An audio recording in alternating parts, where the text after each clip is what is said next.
Ladies and gentlemen, please welcome your hosts for this evening, Matt Roberts and Steve Plater.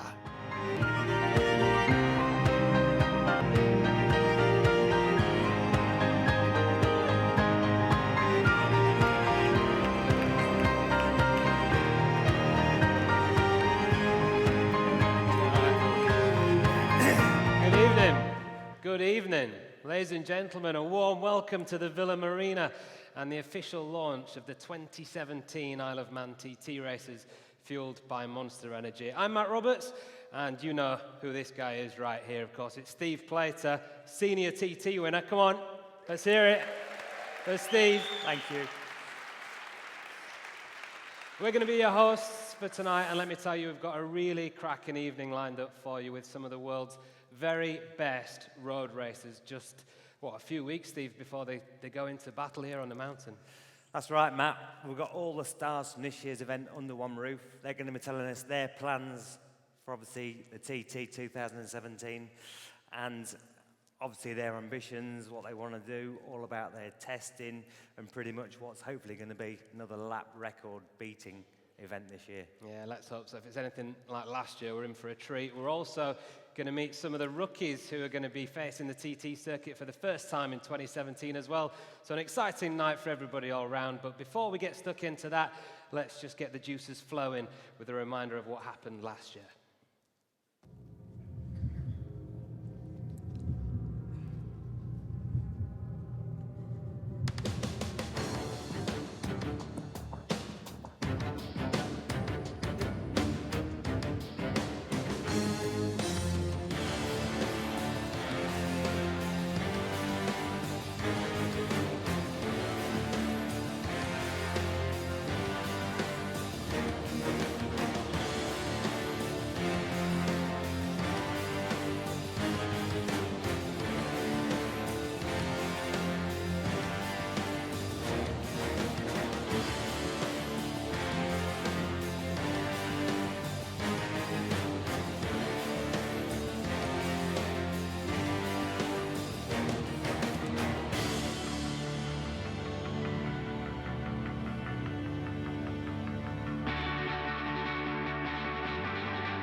$16.58, under 17 minutes, the first ever, 1:33.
Hutchinson takes his 12th TT win.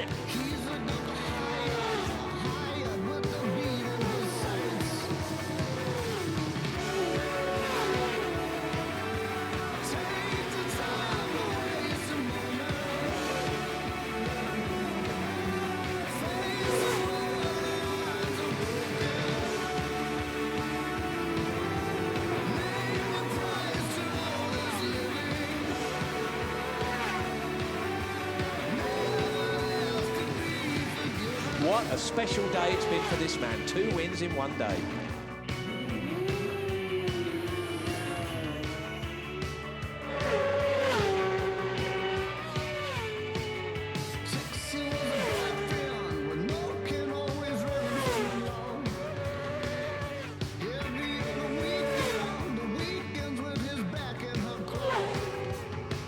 Hutchinson take his 3rd TT win of the week to equal Mike Hilliard with 14 wins.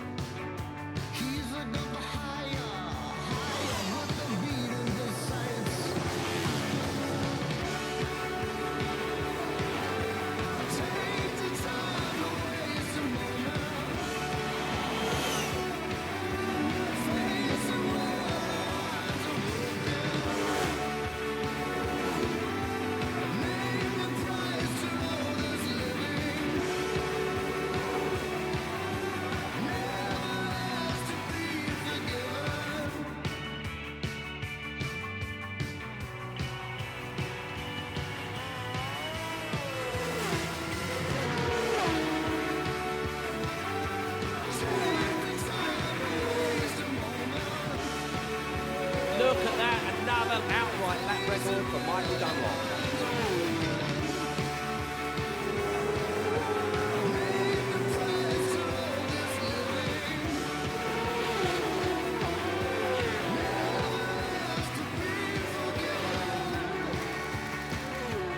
That's 22 podiums now for Michael Dunlop.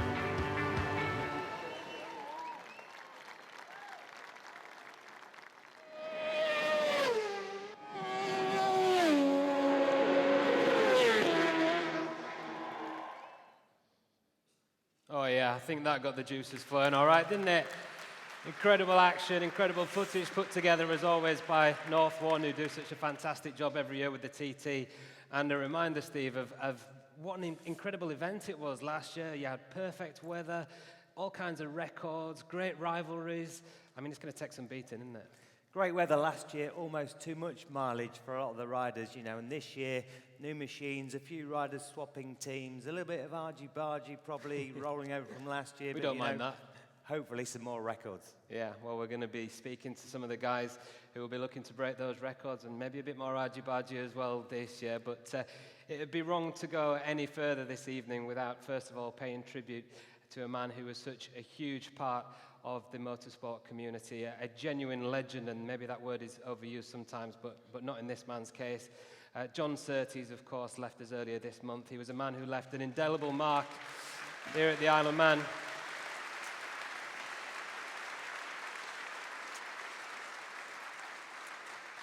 Of course, the only man ever to win the Motorcycle Grand Prix and Formula One World Championships, 6 TT wins, and the first man ever to win 3 consecutive senior TTs. As I said, he was a huge part of the community right up until his death. He touched many of the people in this room. So once again, please show your appreciation for John Surtees.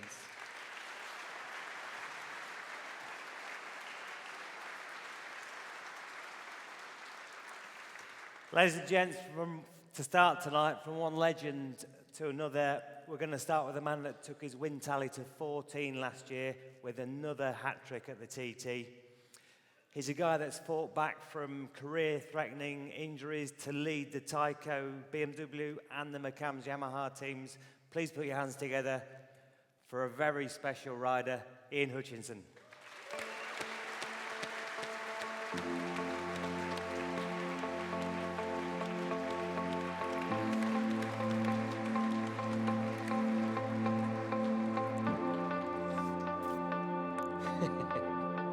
Can't lie down. Evening. No, you can have the microphone. I was going to shake your hand. We're not doing that. Make me feel welcome. You know what I mean? Down on here. We can all sit down now. Take the weight off, Steve. We've been ready for this. Are you feeling lonely? Right, isn't it? Hey, don't moan. Hey, listen. Fuck's sake. Two great years. That's better. You have a lie down. 2 great years for you. You know, I said to you earlier, you're pretty much the king of treaded tyres at the moment. You know, super sport, super stock, very, very fast on the superbike. A change of tyres for this year. Yeah, I've gone back to what I'd started my TT with really, and did many a year with the Dunlop tyres, and just sort of came throughout riding for teams in the last couple of years. I've ended up on the Metzlers, and I've given it everything I've got, and I need to change something. And I don't want to change teams. I didn't want to change the bike. I was happy with everything. So, you know, the only thing I can go back to that I know is the Dunlop tyres, and, you know, see where we are with the Superbike races. Yeah, you won't want to be changing team or bike at the minute, don't you? Because everything went so well with them last year. I mean, even on the short circuits as well, it seemed like a real good fit. Yeah, it's just been so easy for me with both my teams, the Tyco BMW team and the 600 Yamaha team. As you know, it's effortless riding for both teams, really. They understand what I want. They never question what I want. Well, I suppose they do question sometimes what I want, but they don't, you know, they don't say no. And it just works. But you know, I've had podiumed every race for the last 2 years, not won those big bike races. So if I don't change something, all I could see was a repeat of the year before. I'll give it 2 goes, and you know, I've got to change something. You're obviously, you know, you're a very confident person in your own ability, not just with the road circuits, but you know, you're very much on the pace at British Championship. And obviously for 2017, another busy season with the Tyco BMW British Championship, and of course most of the major road series. It's going to be a busy year, but you know, what about? Obviously, you're riding the BMW and back with McCann's Yamaha, but on a new bike once again. Yeah, the 600, the new bike, I don't know that much about it. I know it's not a new bike, so it's not going to cause us, hopefully, any problems.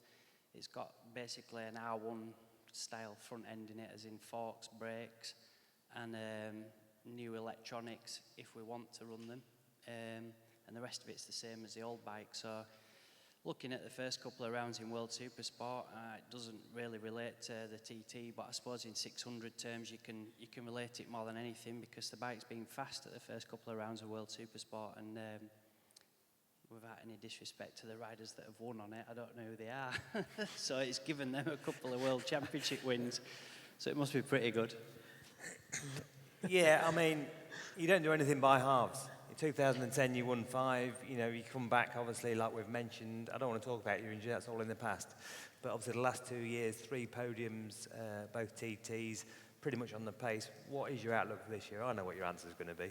But what are you looking at for 2017? Well, I don't know. I've done a lot of interviews today. I can't remember who I was talking to about it, but I think from 2006 to 2010, I never finished off the podium. Yeah. And then obviously missed a few years, and then the last 2 years I've not finished off the podium, but at 14 TT wins, you're not really very happy if you finish second or third. You know, I know it's a bit of a cliche that all racers say they want to win, but it is pretty hard work if you don't win when you've won so many. So there is only one result I'm looking for, and I'm not going to take it for granted how I've been riding on the 600 and the Superstock. You know, I can't just totally forget about those and hope that I'll just turn up and win them, but I definitely need to put more into my Superbike effort and try and turn that around. Far be it for me, Ian, to start stirring the pot or anything like that, but obviously there was a big rivalry last year. Are things like that driving you on, or are you still sort of racing against yourself, racing against the clock? No, I mean, at the end of the day, if I come this year and finish 5th, no one will be talking to me. There'll be no rivalry. Nobody will be interested in what I've done. You know, they'll have totally forgotten about what's gone on in the past. So, and then again, you know, if I'm first or second and somebody else is first or second, there's going to be a rivalry. At the end of the day, if you're here to fight for wins, then there's always a rivalry there. And you know, I think it went a little bit too far last year with some of the stuff that happened, but. Fuck it. As far as last year's concerned, you know, on the stock, 133 miles per hour, you know, it's incredible. That's pretty much a bike out of the showroom. That's obviously with a bit of a few suspension mods. Of course, a tyre change on that for this year. You've got to be quite confident.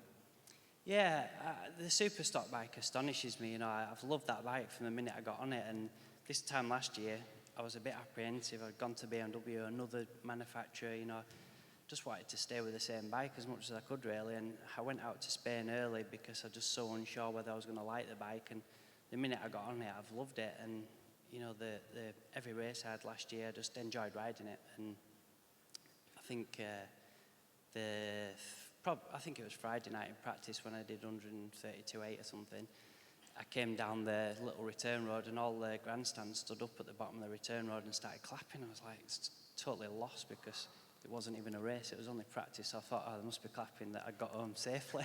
And then the mechanic said to me, 132.8, and it just never sunk in because the times were just ridiculous last year. In the past, you'd spend all week and then hopefully by Friday night you might do a 130 mile an hour lap, and if you did, then you were, in a good position. Last year it was 130s in no time, and then 131s, then 132s, and they said 132.8. It just never even went in. I was like, I didn't even know what lap I'd done or anything. So, and then in the race, standing start, 133, and there's one of John McGuinness's friends actually, and Mclean, he does a pit board for us just after Ballaugh, and after halfway around lap 2. He didn't have any information on it because I had quite a decent lead. He just had 133 right across the middle of the board, I was just absolutely peaking. It just made me enjoy the whole rest of that super stock race. 133 standing start on a stocker was good fun. And the way you rode that stocker on the short circuits as well, did that kind of help at all on the roads, both in terms of, I guess, your feeling with the bike, but also just your confidence? Yeah, it definitely helped me. I mean, I was out there racing with all the young kids that are crazy and want to win regardless of anything, and it made me push a bit harder, and I took the bike to quite a lot of limits on the circuits last year, and I threw it up the road a few times, and I probably needed a good year like that on the circuits, really. I needed to have a few crashes and survive them more than anything, and just learn the limit of a bike again instead of always riding to the point where I never want to fall off because of my leg and stuff. So, it definitely helped me when I came to the short circuits. I knew that bike, when I came to road racing, I knew that bike so well and inside out, and I could push it to the limit. On the superbike, you said to me last year for the senior, you actually fitted a stock engine in the bike. What about for 2017? Is there anything special coming from BMW? Yeah, there's been a lot of changes, nothing drastic because, we did have a good package there. It just needs fine-tuning, really, and I really struggled with the throttle connection and the way the power delivery was with the engine. And, probably as far as trying to win the race goes, it wasn't the best idea to put a super stock engine for the senior, but I wanted to be safe, and I wasn't very safe on the other bike, but we finished second and we were 5 seconds off the outright lap record with a stock engine, so it gave us potential. And then the team went away and did some work on it for the Ulster, and the bike was lovely to race at the Ulster, so we'd already made a good step there. They've carried on making progress with the bike in BSB over winter. They've got different stuff developed with it, and obviously the tyres, so there's a few changes there. If I change anything else, I'll end up with a different badge on the tank. Don't need that. And everyone who's here tonight, Hutchie, and who's been milling around today has kind of got TT fever now. And you're watching the video clips and stuff from last year. Is it the same for the riders now? You've all got your team gear, you've had your photos done. Do you start to get that buzz now? And, the build-up really starts, I suppose, doesn't it? Yeah, we just need some good weather, don't we? I mean, I was at Donington yesterday for the BSB test, and I never turned a wheel. I just had cups of tea all day. So you can't get excited about racing when it's 6 degrees and peeing down with rain. But hopefully next weekend the British Championship starts and we get some decent weather. We've got a whole new sort of race schedule with British Superstocks. The races are like 5,000 miles long or something. We're going to be out there all day on Saturday by the look of it. But everyone wanted some more track time, so they've got it. Be careful what you wish for, eh? Exactly. Now, as far as that goes, you've been busy, obviously, winter testing, across in Spain and various circuits. But as far as the British Championship's concerned, we're not too far away from the road season starting. Are you going to be riding the superbike competitively anywhere else before, of course, the roads start and, of course, the Supersport as well? Yeah, not competitive, no. I did all the pre-season testing on the superbike, and the 600 don't really exist yet.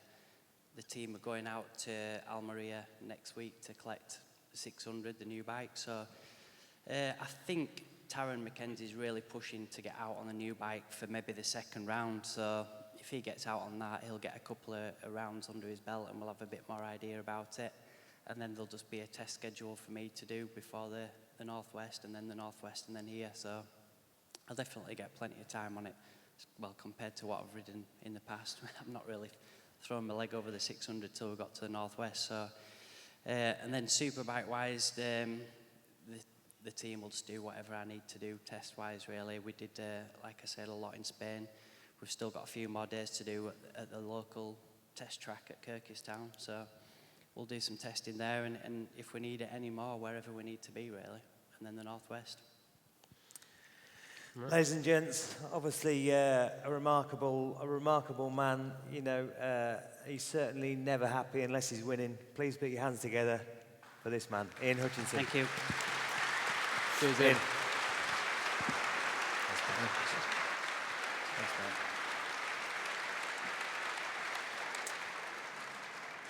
Ian, no doubt, leading the charge once again for BMW this year in 2017. It's been a good couple of years, though, for some of the rival factories, notably Kawasaki, who won the Manufacturers' Championship last year, and a lot of that has been down to the next couple of guys that we're going to get up on stage. Please, coming up onto the stage now from the Silicon Engineering team, a man who I'm sure you will agree can talk just about as fast as he rides, and that's pretty fast, Dean Harrison.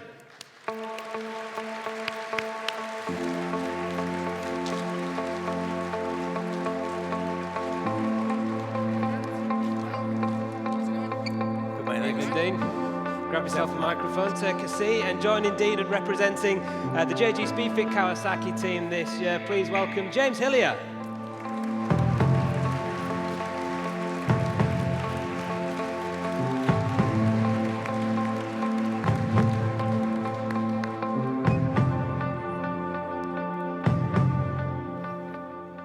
Guys, welcome.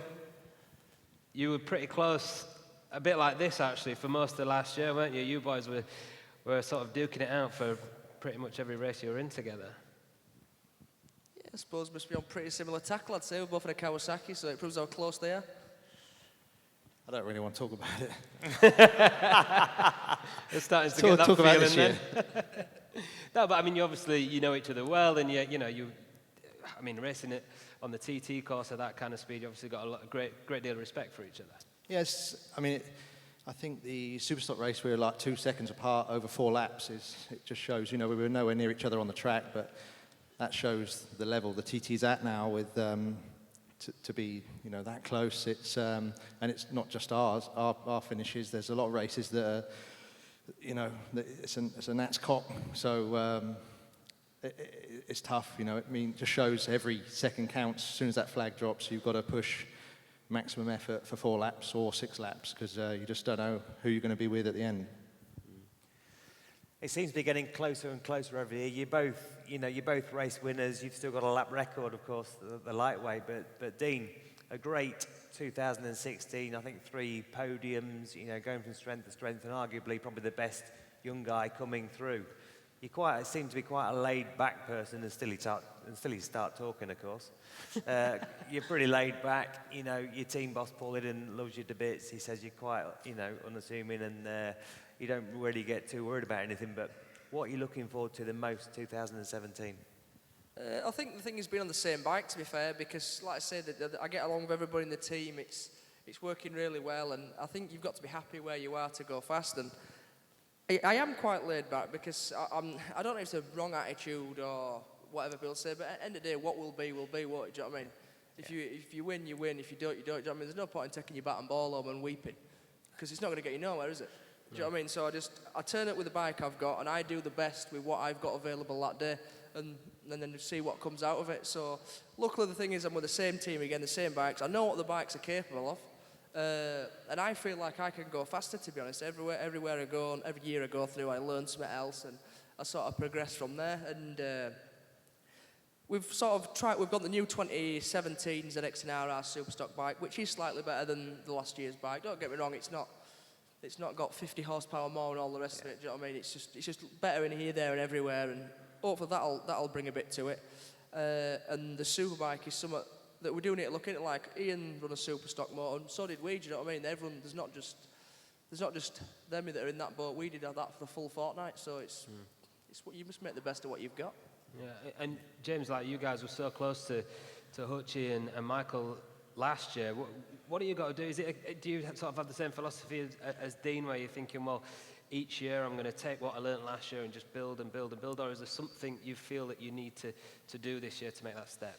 No, I'm just going to, I think you kind of make jumps. Last year I didn't better my personal best lap time, but I learnt more, if that makes sense. So you're not going to, I'm kind of intending to put together what I learnt last year and take a little jump forward again with my lap times. And for sure, if I want to finish where I want to, I'm going to have to do that. But the goalposts are all constantly moving here. The lap times just keep eking up. And last year, I think everyone was quite surprised quite how much they did jump up. So and I genuinely think that they could go up again this year. So it's you've got to learn fast, and a good practice week is crucial, really. But it works both ways. A good practice week then can give your competitors an advantage, and they can develop. That's last year we saw that with the good weather in practice week. Everyone made good headway, and then that made for some real fast racing.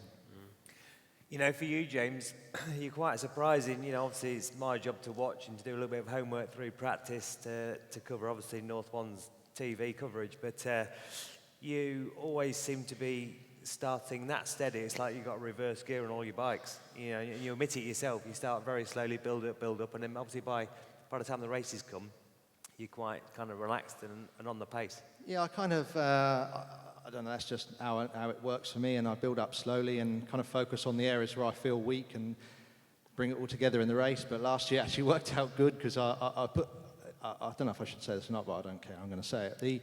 I put a bit of money on myself with the bookies at the start of practice week. I think that's allowed. And it was 18-1. And I wasn't messing about practice week, but come Friday, it had gone to 40-1, so I put more on, and it was, and I was actually more excited about the little bit I won at the bookies than the genuine prize money I did earn. But it's still, and I didn't intentionally do that, but it just worked out a good way. But that's people work different ways. It often amazes me how quickly certain people go so early in practice week. It can. I don't know. There's no prizes for practice, is there? No. For me, that doesn't work. I will save it to the racing. So if you're seeing the odds drifting out as the race week goes on, then start lumping on James. That's the message, if you take nothing else away from tonight. Steve mentioned there you got the lightweight lap record, but you're not racing, I don't think, the lightweight this year. James, is that a conscious decision, or we just sort of not come together? I really want to concentrate on the big bikes. That's my dream, is to win a big bike race, and it's hard enough to learn and get the most out of a bike for one on a particular bike. Like a 1000cc has a braking marker and gear for every section and corner, and then the 600 has another, and then the 650 is again. So it's kind of 3 different modes you have to learn, and it's very hard switching between those. So my theory is to eliminate one, I can really focus everything on the other 2 for the 600 and the 1000cc, and put everything I got into those. That's what I want to. That's what I want to achieve. And we've had a good run on the 650, and that bike's now set to retire, and she's laid up to rest. And just put my focus on the other classes. Dean, obviously, I've said you're a little bit laid back. You're a bit like Bruce Anstey, without the beard. But I can't even grow a beard. Yeah, as in join the club. When I say that, you're a bit like Bruce, as in he hasn't really got much time for the British Championship, and you're not too fussed about that. What about testing and preparation ready for this year's event? I've done karting. I did a test, the BSB test there, which went really well. It went a lot better than I thought, to me. So I sort of went quicker than I thought I would on a short circuit, which I was happy with. And I was meant to be at Donington yesterday, but the gaffer said on Tuesday, "No, we're not going to bother because the weather were looking real bad and fake." Well, it was the right decision, because the good thing about Paul, who I work with, because he's been there and done that, he knows the crack, do you know what I mean? He knows the story, and it is good to have somebody that understands, do you know what I mean? Whereas some of the other team owners have not been in the situations that he's been in, so I think it is an advantage. But no, I am actually doing the British Superstock, to be honest. First round's Donington, I think it's next weekend. Mm-hmm. And then I've got Brands, then I'll do Scarborough like I normally do, and then I've got Alton Park. So I've got I've got to try and scratch myself up and, as Hutchie just said, crash a few times and do what everybody else does and get some elbows out, you know what I mean? So I'm really looking forward to it, to be honest. Should be good. And the TT, Superbike, Superstock, Supersport, what about the lightweight? Yeah, no, I'm not riding a lightweight. Like James said, it's to ride everything. It does take a lot on, because I'm riding the electric bike as well. Yeah. I sort of sacrificed the twins. I've won a twin, and I thought, right, I've done that. And I do, like James said, I want to progress. I want to win 1,000cc races. Do you know what I mean? That is where you need to be. And I've finished second in the Superstock race twice now. And I've never had a Superbike podium or a senior. So my plan is for this year is try to get on the podium in the big bike races. That's the goal. Yeah, that is definitely the goal, but it's a lot easier said than done in this game. Yeah, especially now. It seems to be getting more and more difficult, doesn't it? Like the levels just keeps getting that's higher. it. It's not just one little thing, is it? There's everything in the whole mixture. It's like, I don't know, you know the crack, you know, you pull your hair out sometimes, couldn't you? But it's not going to get you anywhere. It's not, and you've got to enjoy it as well, haven't you? Yeah, I love it. I absolutely love it. I do, you know what I mean? Do my own little thing and bumble about. Yeah. Stuff. Great. Well, obviously the very best of luck. Hopefully you can achieve, better things this year. Some great podiums, obviously last year, and hopefully we can look at you on the top step, obviously for the bigger classes. That's the plan. Good luck, boys. Give it up, everybody, for James Hilliard and Dylan. Cheers, fellas. Thanks. Yeah, Cheers, mate. Spot on. Cheers, Dean. Okay, sticking with the Kawasaki theme, we're going to catch up with one of the TT paddocks up-and-coming Kawasaki teams who've come from almost nowhere to sit shoulder to shoulder alongside the biggest and the best teams around. RC Express Racing are led by a man who now has 2 TT wins to his name and having taken back-to-back lightweight race victories. Ladies and gentlemen, it's Lincolnshire's Ivan Linton.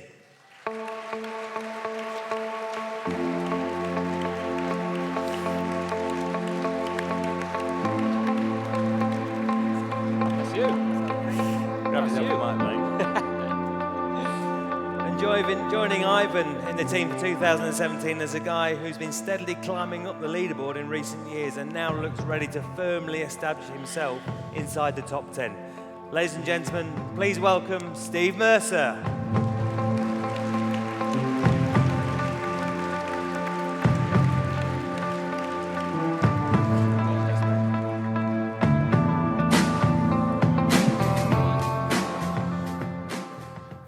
Welcome, guys.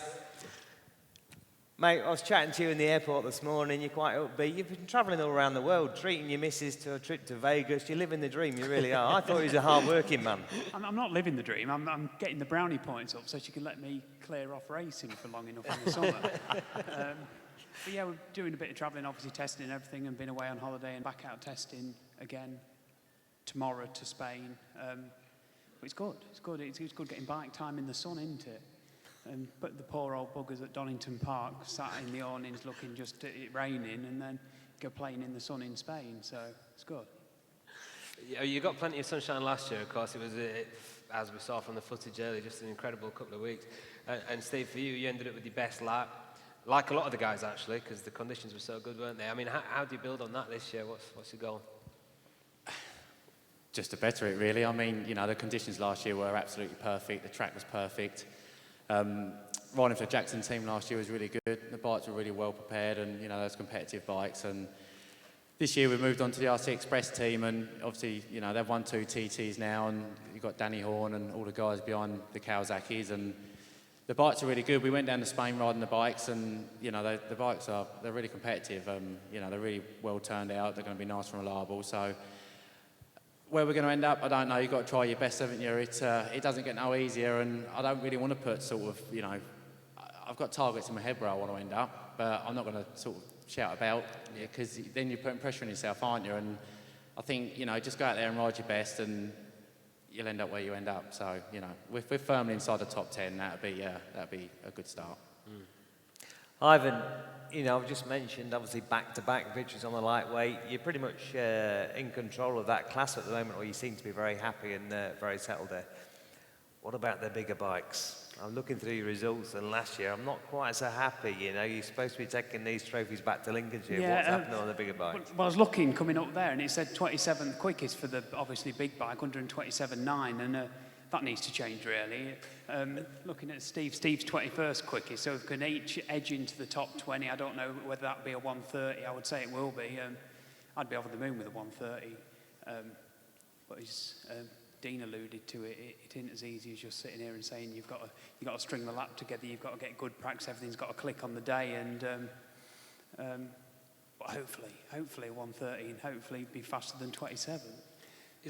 Do you have that figure in your mind? Yeah, you know, when you're sort of looking ahead. I know, like Steve was saying, it's difficult, and you perhaps don't want to set specific targets. But it's such a kind of an iconic figure now, isn't it? And you're so close to it. Yeah. Well, it is, yeah, as you say, iconic. John did it in 2007, was it, I think?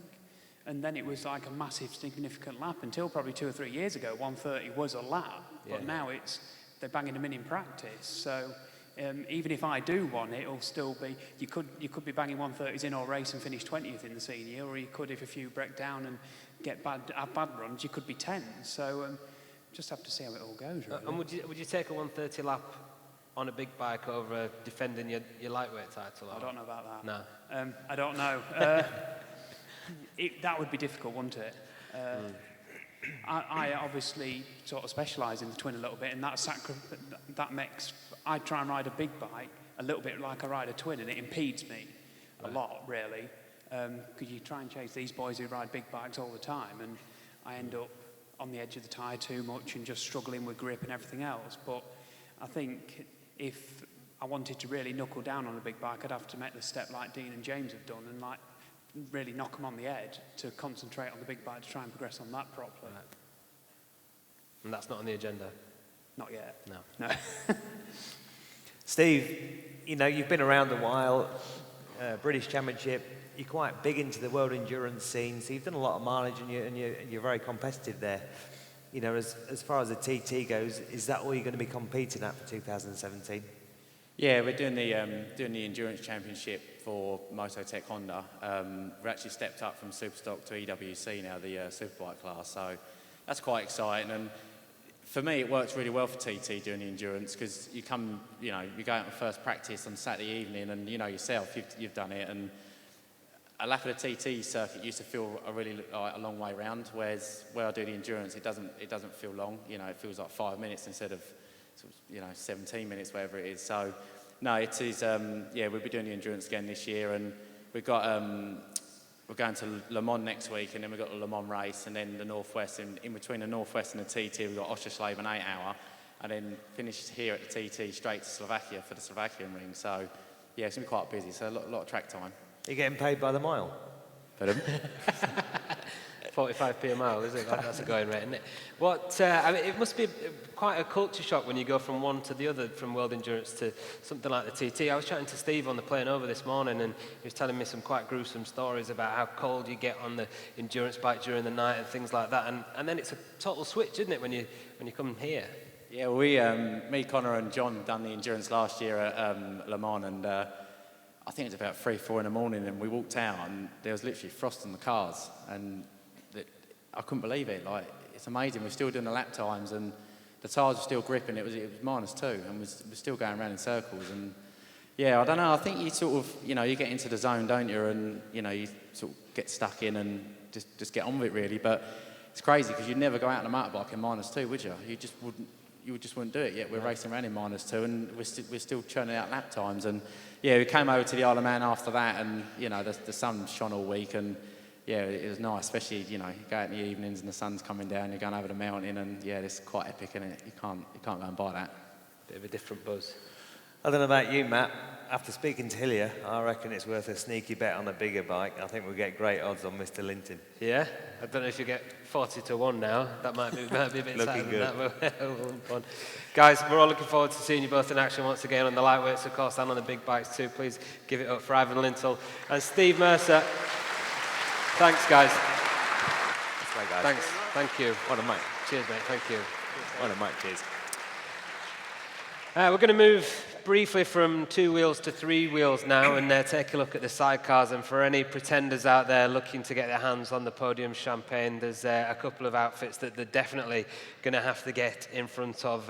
They've been at the sharp end of the TT for decades, literally, and remain the men to beat. First up, ladies and gents, please put your hands together and welcome onto the stage the winner of last year's opening sidecar race, John Holden, and his new passenger for 2017. A really warm welcome because he's a local lad, Lee Kane.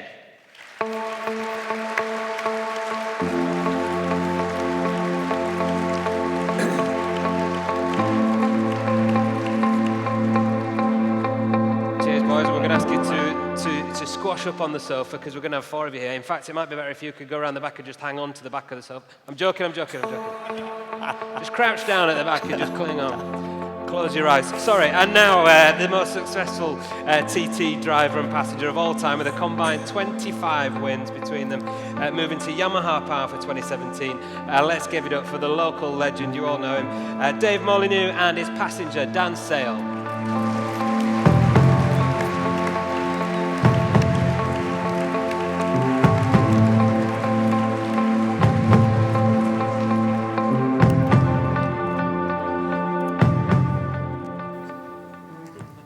Evening, gents.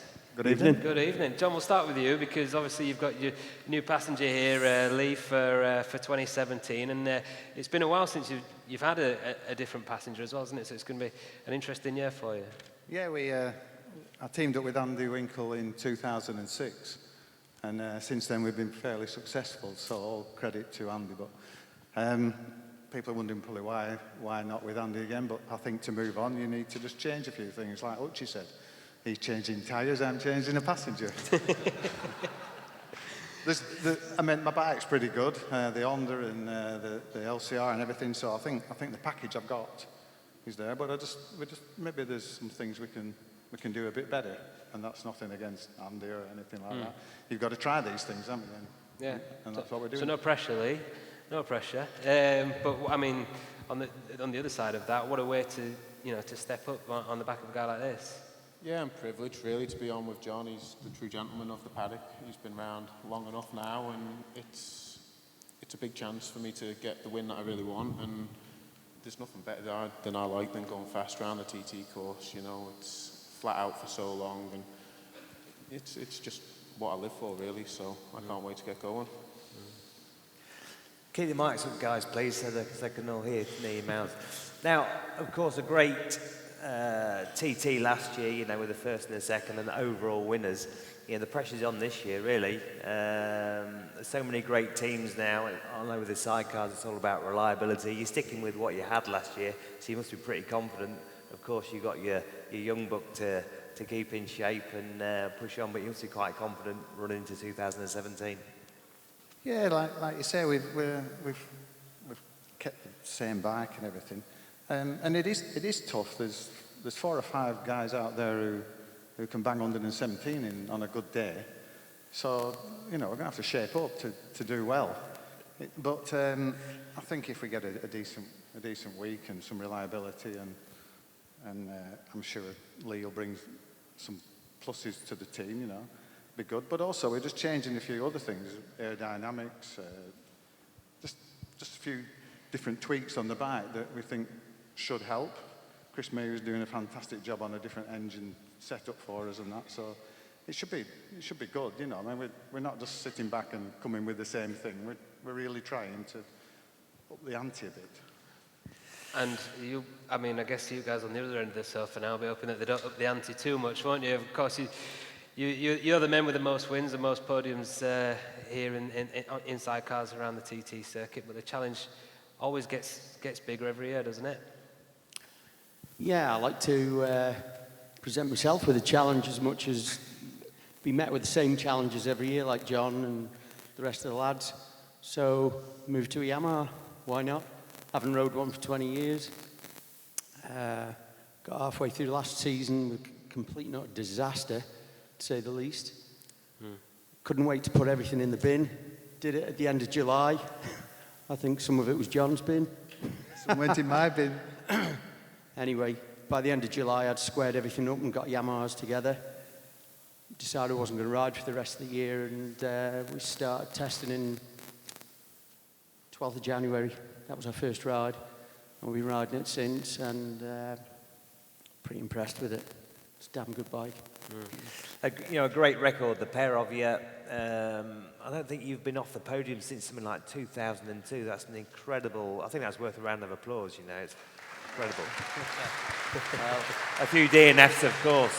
Yeah, a few mishaps, DNFs, and a few crashes, whatever. But yeah, it's been a bloody good career. I can't moan. But 29 podiums, like to make it a 30th. That'd be pretty good one. But ultimately, 2 wins. That's what we're out for. Yeah. I mean, there's no reason why not. I think the Yamaha still holds the Supersport lap record with Michael a few years ago. It's obviously fast enough. But Dan, you like a bit of 2-wheel action as well, not just 3. I was watching. I stayed on last year after the Classics. We were watching the Manx, and you're going pretty good. Yeah, and we decided to jack the sidey thing in after the Southern, and he was pretty sick of it. I think it was a still saw job, and hack the frame up and throw all the gear over to John's way. And I had a solo thing lined up in the background. One of the things I really wanted to do, and I bought myself a little Motor 3 thing with the help of a couple of other lads, and I wanted to win a Manx. Well, I love a Manx, so I set to it that, and he helped me out and hacking around and doing some bit dodgy stuff on it, and yeah, it paid off in the end. Fun, wasn't it? Good laugh. Oh, it's great to see you having fun on 2 wheels as well as 3. But this year, all of you guys are going to be stars of the big screen as well, aren't you? Because I don't know if anybody here knows this, but there's a new movie coming out this summer called Three Wheeling, that's right, isn't it? Yeah, and it's going to be shown in the cinema upstairs here throughout May, so that's going to be the early cinema release, so you'll be able to come and watch it while you're here for the TT. And I'm told it's a great watch. In fact, we've got a trailer for you, so let's have a look at the movie, Three Wheeling.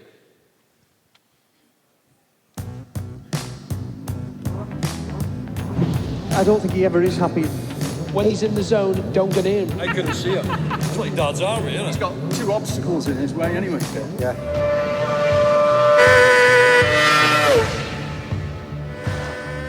Happy enough? Not really. He's not really happy. Shark bite. He went swimming in the sea. 23 seconds cover the top 4 of the grandstand. It's only because there was a nice nurse stood there, that's why he wanted to start there. I was at the top of the shoulders. Don't be showing him. Yeah, I know what you're saying. Came out of Griever Bridge, he started to go, and it just like dropped off. I thought he was going to seize up. That fell off right. Yeah, try and push it on. Keep calm, keep calm. You've got your neck on the line. You are on the limit everywhere. Quick, we need to get him to my mum and get her to stitch him up. Yeah. I was never ever on the side, and I wouldn't go on the side. Going around here with 140, 150 miles per hour, just hanging on 2 handles, it is a bit nuts. I was just pissed off because it had wasted the night.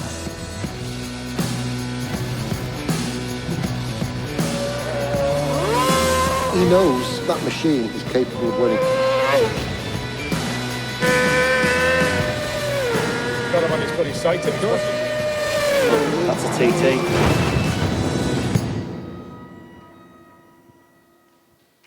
Yeah.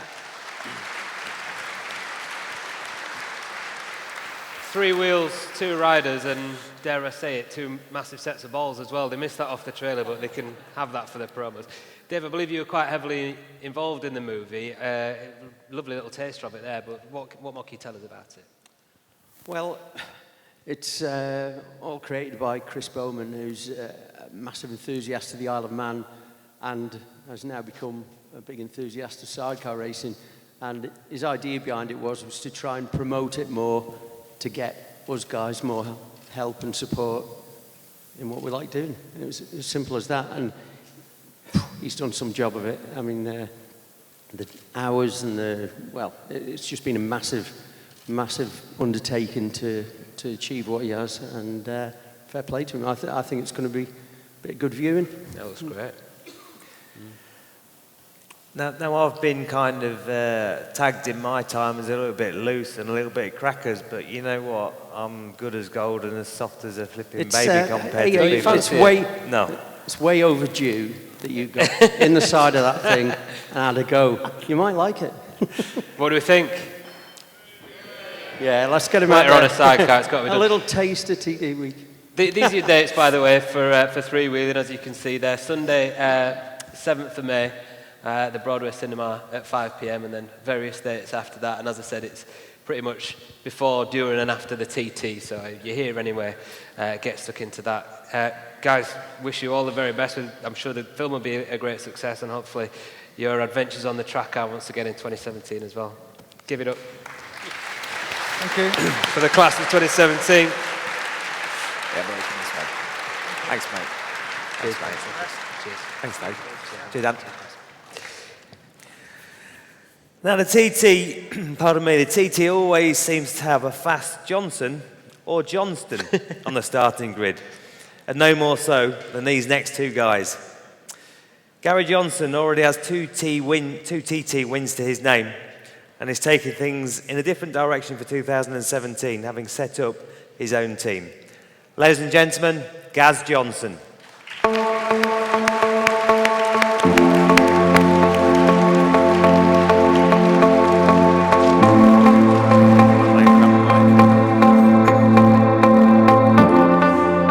Meanwhile, Lee Johnston is looking to open his account this year, having moved across to the Jackson Racing Team after an injury-ravaged 2016. Ladies and gentlemen, welcome onto the stage, Lee Johnston.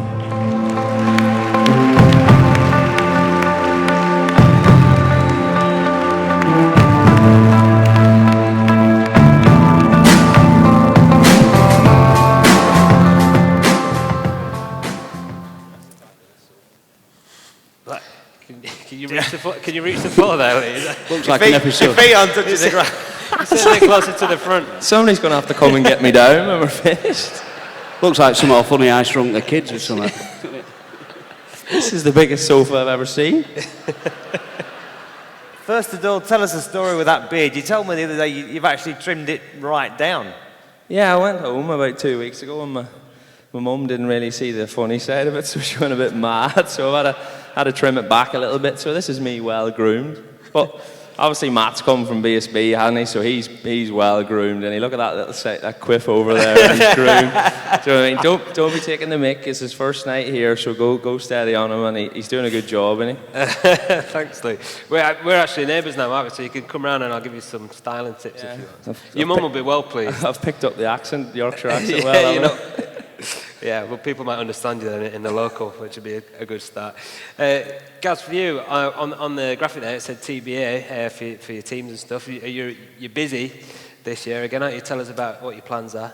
Yeah, I'm coming off the back of a couple of years of breakdowns, and I just thought, what should I do? So I got a phone call off Lee's old boss, Phil Reid at East Coast, and he says, interested in buying my Triumphs off me. So obviously they're ex-Smith's bikes, what I won on in 14, and I just thought, might as well show what they can actually do. Now Lee's not riding them, and put them through the paces and decoat the exhaust on them. But so I thought that was all I was going to do. You know, I was going to ride these Triumphs and put myself on something that I knew what I could do a job on. And as things developed, I didn't know what else I was going to do, and then I just thought, right, I'm going to run the whole job. I've got to put enough blokes on to run the Triumph. So I've gone to my local Suzuki dealers, York Suzuki, Goose there, and Pete at B&B, and put a deposit down, gone to the piggy bank, asked the bank manager for a bit of a loan, and gone and bought a couple of motorbikes.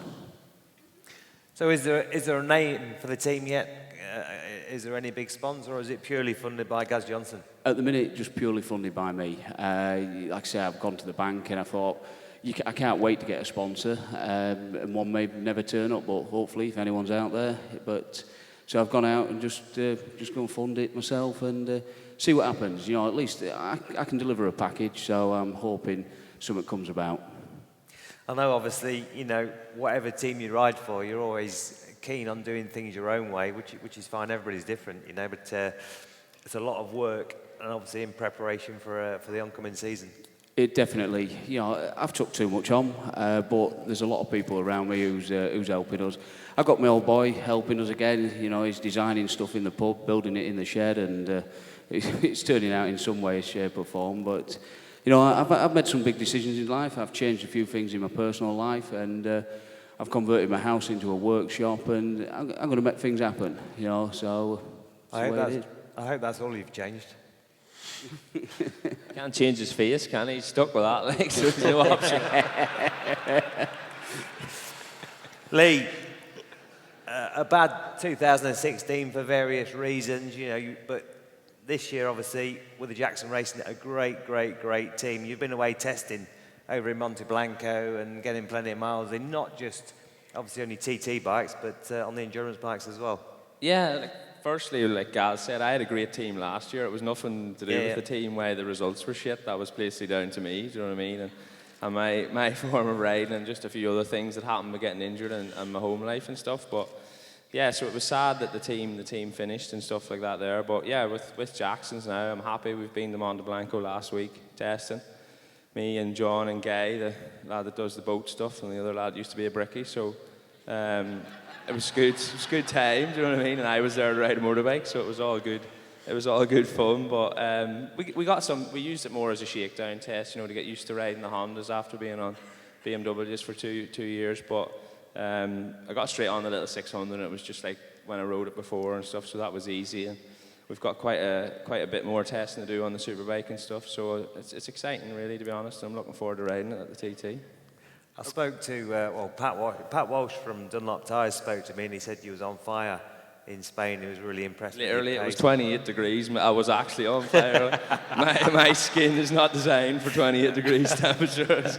It was hot, like, so, yeah, it was left England. It was maybe 5 degrees to go out there for 4 days at 28 degrees temperature. So it was a really good test. It was a little bit too hot, if anything, but you don't like to complain, do you?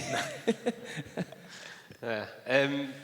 Better than it was at Donington yesterday, anyway, that's for sure. Right? Tell us about the big bikes that you're on this year, because Little Bird's told me that you've actually got hold of Nick Aiden's World Superbike Firebird from last year, is that right? Yeah, so there's a few changes on the bike. It's obviously, when they run it in World Superbikes, it comes with Cosworth electronics and stuff, and obviously for the TT we have to run either Motec or kit, so we went with the kit Honda stuff, just because that's what John and them have all ran for years, so it's pretty reliable. And then obviously they run Olin suspension, and we went to Maxon suspension that the team's been with for quite a few years and stuff. So that's probably the only difference. The chassis and everything's the same. Obviously it's got the underslung swing and arm and stuff in at the minute, so we might maybe go back to a kit one for the TT just for safety reasons. But we will test it and see what it's like first and stuff, just to see how it goes. So yeah, so the guy that was on the bike before was average enough. So if I can do half a decent job on it, it should be all right. He's well groomed as well.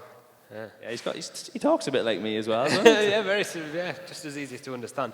And the stocker, of course, there's a new Fireblade for 2017. Yeah, I haven't actually rode the new Fireblade yet. It's just been a bit of a delay with them coming and stuff. But yeah, John and Guy had theirs out at Monte Blanco and did quite a few laps and stuff. So yeah, it's exciting. So hopefully we can get one soon and get riding it soon and see what it's like. And TT-wise, how many classes? Yeah, so for Jackson's, obviously we'll be riding all three classes on the Hondas as it is at the minute. And then obviously last weekend it was launched that I'm going to ride for Ryan Farquhar in the Super Twin class. So he's actually going to run the bike in the Air Ambulance colours for Air Ambulance Northern Ireland. So the bike's going to be red with the Air Ambulance logo and stuff.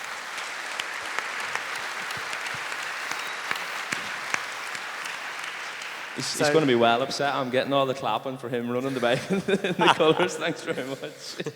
But yeah, it's a good, like obviously what happened, and he's wanted to give that bit back. So what everyone might think of him, he's obviously a nice person behind it all. So he's done this little gesture. But it's exciting. The bike, obviously he's set up that class, and he knows more about them bikes than anyone else. And he's actually, I think he's a little bit upset because he's done a bit more work over the winter, and now I'm getting to ride it and he's not. So it's a good sign for me that he's a little bit peeved off that I'm getting to ride the bike. So yeah, hopefully it's a good chance for maybe from a first TT win.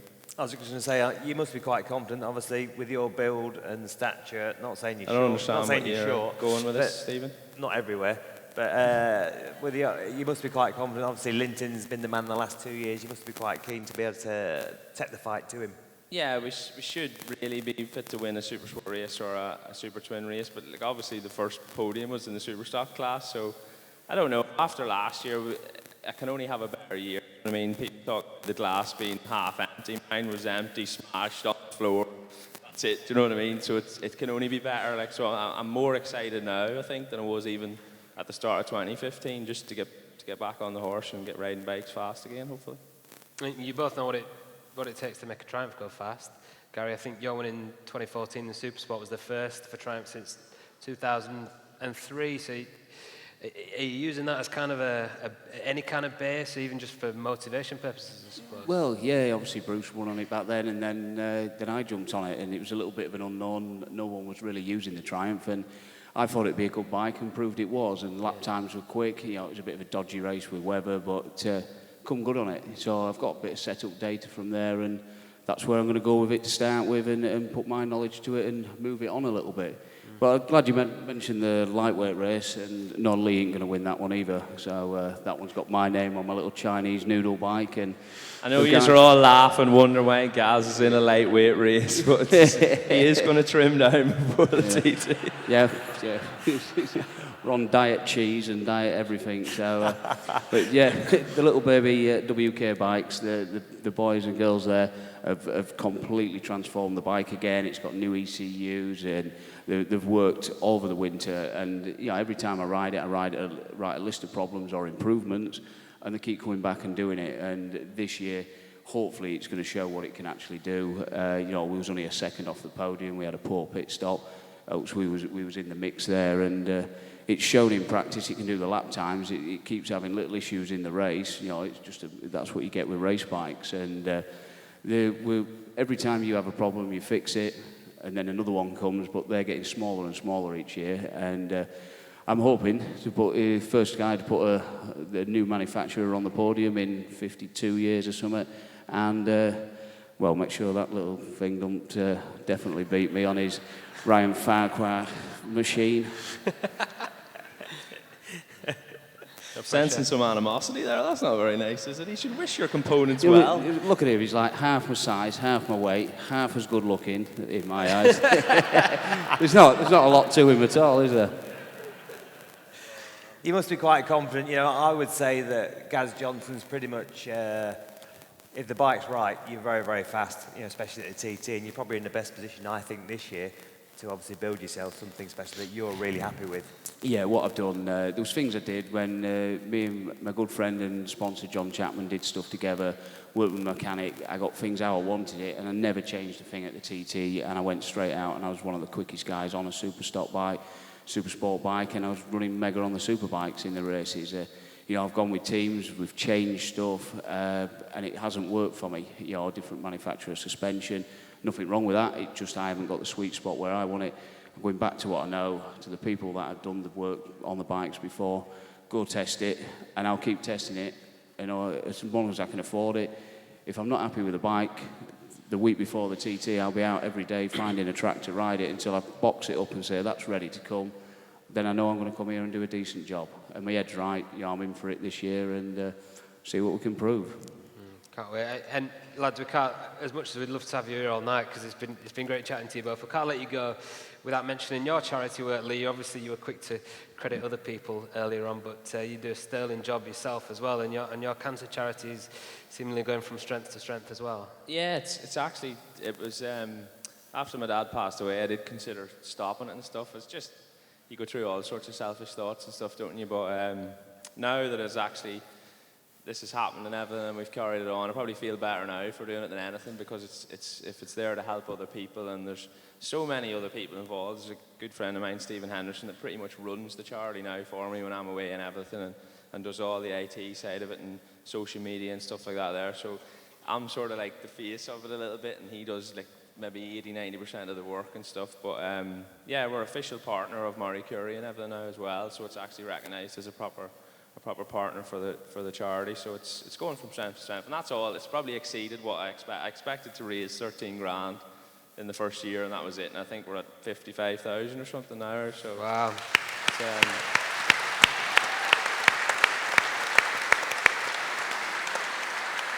Yeah, so it's easy for me to sit and take the applause, but really it's people who put the money in the buckets and stuff that makes the difference. So It would be much easier to do nothing at all, Lee, and I think everybody's probably at Yeah. some stage been touched by cancer at some point, so we all appreciate very My much, missus says I'm pretty good at doing that as well. So. Guys, for everything they do off the track and on the track and here tonight, give it up, please, once more for Lee Johnston, Gary Johnston. Cheers, guys. Thank you. Thanks, Steve. Cheers, mate. Pleasure. All right. Lee Johnston, still only 28 and already a 130-mile-an-hour man around the TT course. So a guy with a really bright future in this sport, no doubt about that. He's going to be around for a long time. But the TT continues to attract other young riders too, looking to make their mark around the mountain course. And this year is going to be no different. And next up, we're going to introduce our 3 rookies for 2017, 3 men to keep an eye out for. And we're going to introduce them to you now. They are Adam Mclean, Joey Thompson, and Paul Jordan.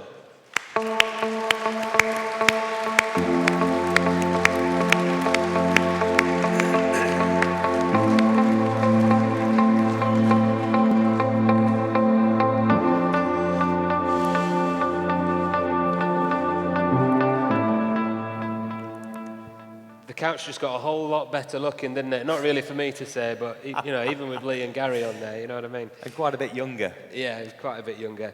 Lads, welcome. How are you feeling, first of all, about being here in such illustrious company and now just, a few weeks away from the TT? Who's going first? I know this will be difficult for you guys because you won't be used to this kind of spotlight and everything, but relax, you're all right. You're amongst friends. Yeah, it's all right. I'm just going to imagine that I'm talking to you. But, yeah, it's... I can't wait to get going. We've been doing loads and loads of laps with Milky and Johnny Barton, learning the course and just getting to grips with everything. And, I think we know what we need to know now. And the next step is, the TT. You've had a lot of support, obviously, from Milky. I think Ian Locker's helping you as well. Yeah, we're riding for Team ILR, which is Ian Locker's team. We're riding for him on the short circuits as well, and he's helping us a lot at the TT, which is really good to have someone of his, knowledge and experience helping us out. Yeah. You know how important it is, Steve, don't you, to spend the time out here as well when you come as a newcomer? Massively, you can't beat the laps around just pretty much to find out what section is coming next, just to keep you safe, Obviously, Milky and Johnny Barton will be teaching you all these things, but, when Milky's taking you around, has been leaning on you around the corners, just kind of... Yeah, it's really good going around with Milky. You can't get bored, I'll tell you that. How does it feel, sitting here? Obviously, there's a lot of big stars in the building, a lot of big names, some obviously TT stars, but looking at that big thing there, that's a real man's trophy. Yeah, it's like a dream come true, really. I mean, you've been watching it when you were a kid and everything, and, to be sat here now, it just, it's really good, and, you just want to do the best you can. And for you boys, you're obviously both from Northern Ireland, you're familiar with road racing, you've done well at the Ulster, so does that kind of prepare you in any way, do you think, for this? Well, it's got to, hasn't it? Well, I think we've both come up through the Irish road racing scene this past couple of years, so the natural progression is to move on to the TT, so... The next thing, a long line of great Northern Irish races here at the TT, Steve. Well, it won't be the first, that is a fact, but no, obviously, you've been around, you've done some of the road circuits, British Championships, and both young guys and on the pace. I'm hoping you're looking at a long-term plan to build up gently, obviously, to conquer the TT course. Well, that's one of the reasons that I want to come as young as I have, is so that I have plenty of time to learn it and do the thing right. You're 20 now, is that right? You're 20. And Paul, you're 25. So you've got a little bit, we passed the microphone on there. You've got a little bit of experience now. You've done the Ulster, the Northwest 200 as well, haven't you? Yeah, done the Ulster and the Northwest. So at what stage did you decide right now is the time to come and do the TT? Well, this year I've had some good results in the internationals just back at home, and I think this is the next step for my career to move on and take on this challenge. And it's not going to be just a one-year thing. It's I'm taking on the apprenticeship of 4 to 5 years of hopefully getting to where the likes of these boys here are, and try my best. That's all I can really do, isn't it? That's important as well, isn't it, Steve? Because the TT, I guess you don't get many laps like year by year. It's not like short circuit racing where you can do 100 laps in a weekend. No, very much so. I mean, TT's been really lucky the last few years. The weather's been fantastic, so there's quite a lot of laps through practice, especially last year. It was magical. The weather was fantastic. But, you know, for me, the idea was to come and just to ride as many bikes as I possibly could. Kind of not try and run before I can walk, but I was obviously a quick learner, you know, as Peter Hickman and Josh Brooks were afterwards. But, you know, Hickey kind of set the benchmark and obviously is still the fastest ever newcomer. And I hope that's not something you're looking at. I hope you're just looking at chipping away. Yeah, well, I personally think, you know, these boys are going to be the fastest because they've had all the experience at North West, Ulster, and I've only really had, you know, the Oliver's Mount experience in racing at British. But, you know, I think once we get going and once we get up to speed, we should, you know, learn where we're going, and we'll start from there. You did the Aprilia Super Teams, didn't you? Yeah, I raced in the Aprilia Super Team Championship for a few years, starting in 2012. Yeah, we did quite well in the Super Team Championship, and then progressed into British Motor 3 and then on to Supersport. And what was the deciding factor for you to get on the roads then? Because, again, Steve and I were chatting about this on the plane this morning. It was interesting listening to you talking about making that switch. But I guess at 26, you'd already done quite a bit of road riding, whereas at 18, you won't have done, will you? Just, you know, as a normal street rider, if you like. Yeah, I mean, we did a lot of racing at British Championships on circuits, and yeah, I enjoy it. And then we did a few rounds at Oliver's Mount, and obviously the Oliver's Mount's nothing like, you know, the Irish roads or like the TT, but, you know, it's still a road race. It's not very quick, but, you know, the enjoyment side of it's a lot more. It's more exciting, it's more fun, and, you know, I think the TT is the pinnacle of road racing and motorsport racing, so we have the opportunity to do it, so, you know, I'll take it while it's there, and we'll just see how we do.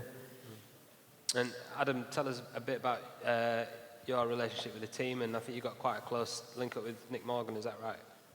Yep, well, this season with Nick Morgan on board for the 600 class, so it's nice to somebody that knows what they're doing, helping me out, the amount of experience he has. So he started off the season in Cartagena at the BSB test, so everything went really well there, the times were good, so, you know, it's all going well.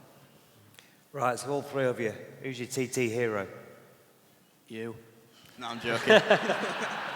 Oh, you can't go back on it now. You're welcome to stay all night. I would have to be Joey Dunlop. Just what Adam said. It would have to be Joey, like.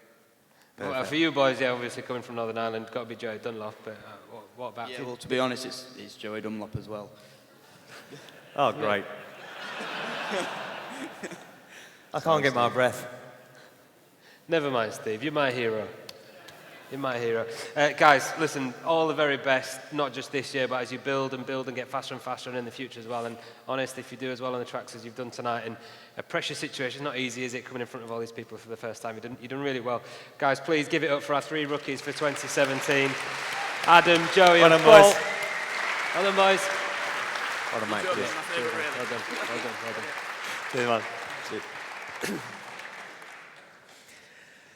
Okay, obviously no introduction really for the next man. Obviously three rookies there, but the next man I'm going to call up, of course, you know, 23 TT wins, a guy that I've looked up to as a newcomer. I think 46 podiums. Please put your hands together for the one, for the only, Mr. John McGuinness.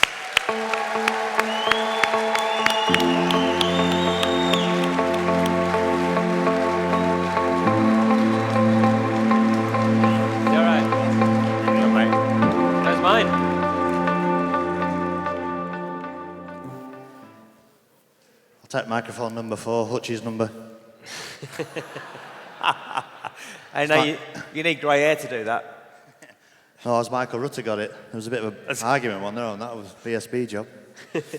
Where's the beers for everybody? You just brought one for yourself. What's all that about? Sharing's caring. You want to share? I don't want to catch anything. Tell you what, gone with it. What's happened? Not one of my bikes on that stage. You can tell the job's going knackered, isn't it? Falling down the order now. There's no Honda on there. Bloody hell. How are you feeling, John? I mean, obviously, like for everybody coming here today, it's the start of the build-up towards the TT, and a few weeks to go now. This is where it all starts, isn't it? Yeah, I feel okay, yeah. I mean, I keep saying it. I look in the mirror and my eyes are getting a bit saggier and the chops are getting a bit saggier and my balls are and everything, but I still feel good, you know. I really do. I feel brilliant. Still looking forward to it. Eyesight's still there, the passion's still there. And, you know, I've got sort of a new lease as well because the new Fireblade has come out, so I've been a long time waiting for it, but we've been out testing in Spain. It's been pretty encouraging, and, you know, riding for the Jacksons again with the 600s, great little family team, and I'm off to Japan next week to test the new Mugen Shinden 6, so yeah, loads of cool things going on, and it's really looking forward to it. You know, it's my 21st TT on the bounce, so a lot of starts, a lot of years, but I got off the ferry yesterday, and I love this island, and I did a lap yesterday with a journalist. I thought I was going to freeze to death. There's some, I don't know if he's in the room, but I wish he'd fuck off, you know. He's like, but he was all massively excited. I'm like, what, are you serious? It was rain coming down at 45 degrees, but yeah, but I mean, riding around the track, and I was just riding around thinking, is it 44 days we'll be, for real, we'll be heading down Braille at 180 mile an hour, so yeah, looking forward to it. So the biggest question a lot of people are asking is, a new teammate this year, you know, how's it all been going? Tell us the real story. Any Guy Martin fans in the house? That's 3. I tell you where he is, he'll be laid under a Scania somewhere or talking to his dog. Nigel. Where do you start with Guy Martin? I mean, I got told going to the Honda, they wouldn't tell me, and then they were going to announce it, and I was driving to Louth, and Neil Tuck just rang me and says, oh, you know, it's Guy Martin's your teammate. I was like, I nearly put the van through the hedge. I was like, what? I didn't see it coming at all. I really didn't. But the more you think about it, well, you know, he's a genuine 132 mile an hour man. Yeah. You know, he's been knocking at the door of a win for a few years. And, you know, he doesn't need to do it. I don't think he's skint. He's doing all right. He's a big global rock star on the television, isn't he? But I spent some time with him over the last couple of weeks testing, and, you know, he's all right. He's all right. You know, some of his stuff he says, I haven't got a clue what he's on about. He actually believes his dog talks. Well, it doesn't. It doesn't talk. It shits and barks. That's all they do. But he thinks it talks, so... But genuinely, nobody would give me a lift to the airport. I had to rush back because my daughter's birthday party was on the Monday after the testing, and he put his hand up and drove me 2 hours out of his way to take me to the airport at Faro. So fair play to him. You know, he did take me to the airport. He's won you over. Yeah. Hey, listen. You know, he's different. He's good for the sport. You know, if we're all the same, it'd be boring, wouldn't it? You know, you know, I've had some amazing teammates. When you think, I just sat down talking to somebody about it today, and you know, my early teammates in the 90s, and Joey Dunlop as a teammate. I've had Kurt McCarthy, yourself, Steve, TT winner. I've had, you know, the late Simon Andrews. I've had Michael Dunlop as a teammate, Connor Cummins as a teammate, and they're great people. You know, they're all different. They're all driven differently, and you know, to me, he's another teammate, but just a bit of a strange one. But you could do a tin of. I'm going to bring him for Christmas a tin of that. Yeah, he stinks a bit. He's always. Yeah, he admits it as well. He does. He admits he stinks. So, well, he does. Yeah. That might be a tactic to keep you away from him on the roads. You know what I mean? Oh, £1.50 would sort it, wouldn't he? So we'll just get him. We'll bring him some for his birthday. So what about 2017? Obviously, a new bike in the superbike class. You know, you've been away testing. You told me the other day you've been pushing a bit. Tipped off, Guy tipped off as well. You know, you're obviously still trying a little bit. But how are things faring up, ready for the new season? Yeah, we're having a bit of a go. We went to Monte Blanco. The weather was good. We're all excited a bit. There's some new tyres thrown in there, new bikes, a lot of new electronics. And to be honest, the first couple of days were a bit of a struggle, to be honest. Both of us were sort of struggling. And first time, I mean, even after all these years of racing, I'm learning things now about fly-by-wire, blipper boxes, and different, you know, electronics. And we'd lost our way a little bit for 2 days. And old guy was on his ear roll, and the thing was sliding up the road, and then I ended up going up the road as well, so give myself a bit of a knockabout. I'm like, oh, it didn't feel that great, to be honest. But yeah, we're having a go, we're trying. But the last 2 days of testing, we got going quite well, and we're on the pace, and it started to come flowing a bit more. And even Guy, having a year out, he was going reasonably well. So yeah, we're all in gear. I had a little ride on the 600. That's a great package. It's just a lovely bike to ride. You know, when you ride around the Isle of Man 600, you feel like you're bossing them. Sometimes on the big bikes, they're riding you. And but yeah, so yeah, good stable of bikes, and we haven't ridden the superbike yet, and I'm not panicking just yet. But we haven't turned a wheel on it. You know, like Hutch and Michael have been flat out in Spain going round and round, but Honda know, and we know as a team, that we're going to have to put some work in. We've got two-day tests at Castle Combe, so, and if we need some more, we're just going to have to. I've got a deal with Guy. I said we'll just put the bikes in the van, and we'll just disappear off into France or Spain and go and do some testing, go on a bit of a road trip with that daft lad. I had a good chat with that flipping legend Bruce Anstey yesterday at Donington. He hasn't even turned the wheel yet. He's not really worried. He didn't bother riding yesterday. It was too cold, too wet. Another ex-teammate of mine as well. You know, where do you start with Bruce? You know, he's riding an exotic RCV. It's going to be interesting stuff. You know, I think he's got to be one of the most naturally talented riders on the planet. You know, you can't just.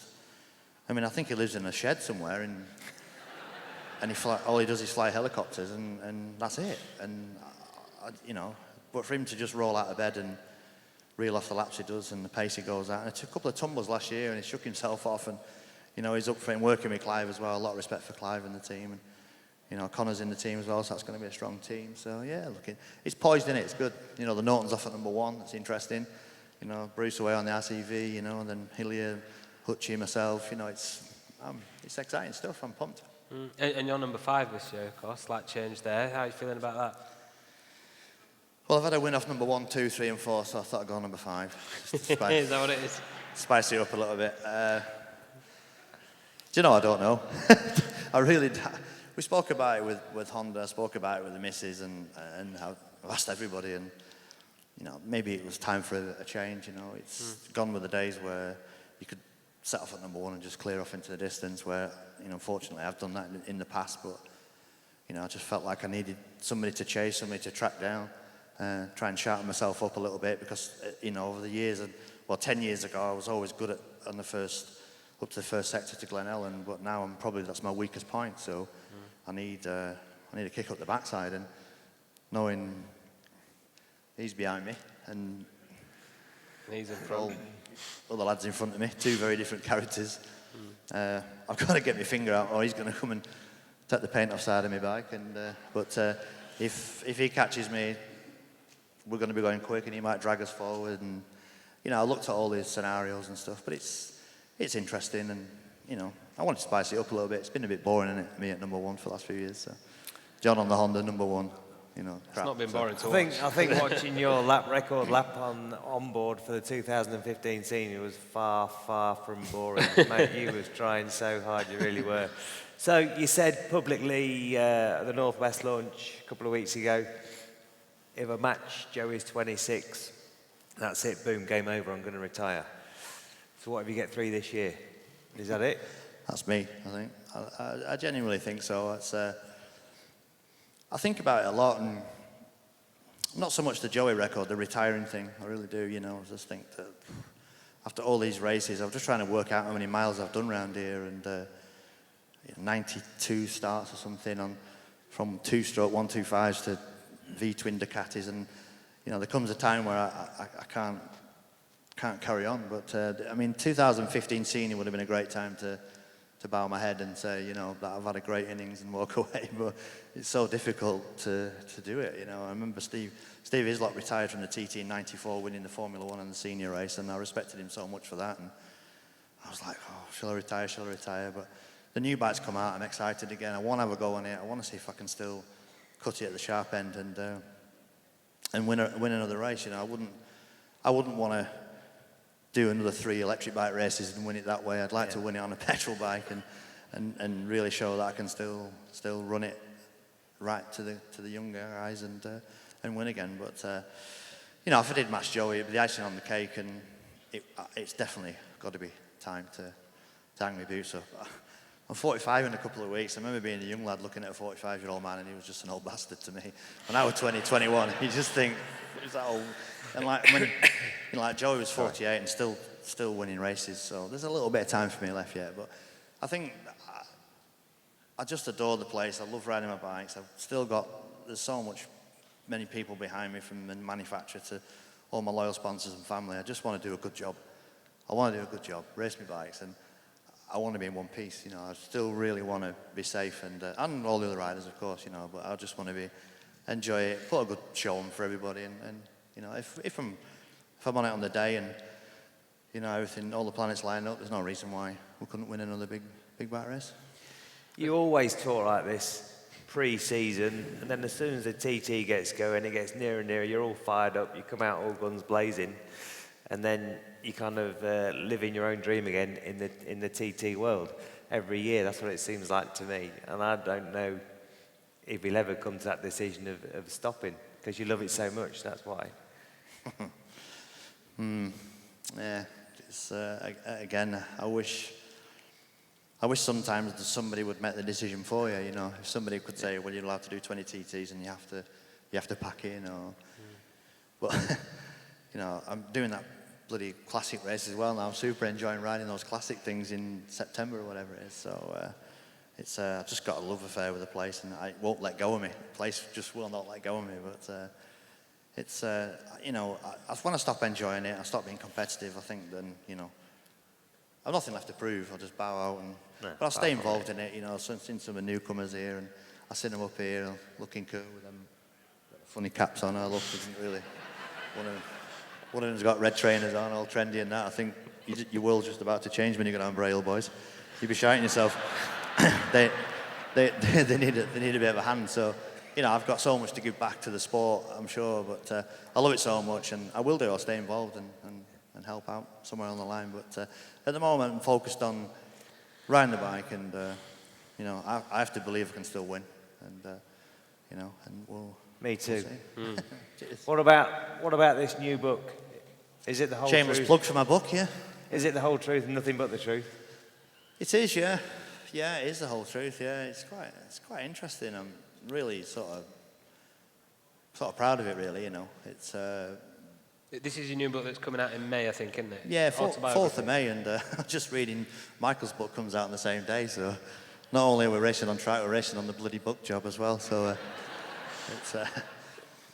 But yeah, it's John Hogan's ghostwritten it, and he's never done a book before. I've never done a book before, so I quite actually like that idea, really, that we're both in at the deep end. And you know, I've said some things. It's all true. There's nothing. I haven't stuck the boot into anybody, if you like, because I've never really had the boot to stick into anybody all through my career.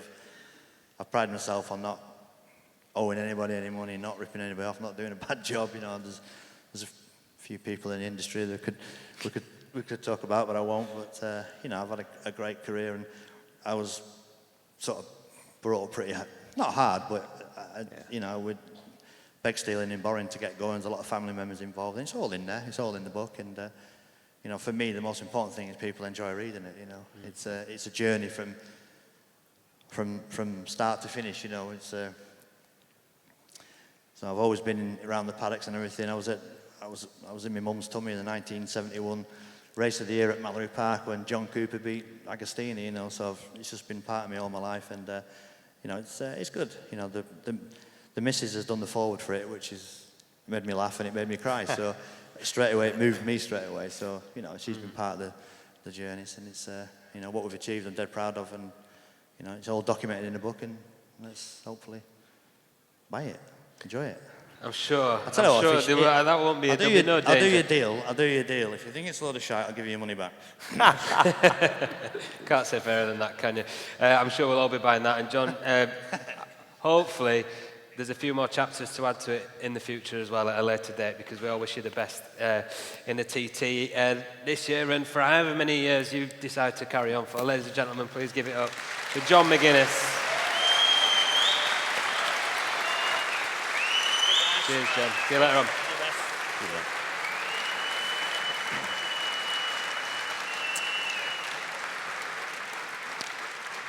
Guys, we've got to keep the energy up now because it needs to be a very special Manx welcome for a couple of local aces who are going to join us on stage now. First of all, Dan Neen missed out on the TT last year after a training accident, but he's back in 2017, fully fit and raring to go after joining forces with the pens13.com team. Put your hands together for Dan Neen.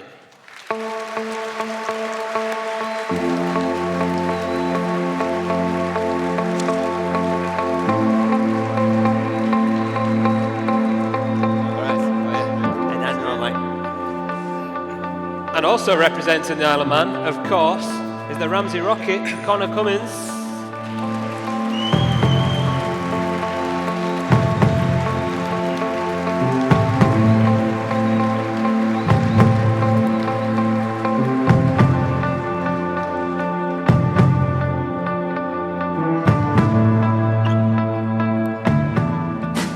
Lads, good evening. I don't need to say Good evening. welcome because we're in your home, really, aren't we? How you doing? Connor, we'll start with you because I think we've got a bit of an exclusive tonight, haven't we? We can tell from your shirt there, which might not be obvious to everybody, but you signed a new deal for this year with Paget's Racing. Yeah, signed up with Paget's Racing for this year. It's been done for months, but we've just kept tight-lipped over it all and just sort of let everyone else make their announcements. And we're sat ready to go. Fantastic, and obviously alongside Bruce Anstey as well. Great to have him as a teammate. Yeah, well, Bruce is a great fella, and a bit like myself, a bit laid back, I suppose. And we're both just can't wait to see the lights go out. Bruce, I mentioned, not with us, I had a good chat with Bruce yesterday at Donington. He was actually supposed to be here tonight, but the poor boy's not very well at the moment. But I'm hoping and praying you're not going to be growing that beard the same length as his. No, it'll take me about 50 years to get to that length, I think.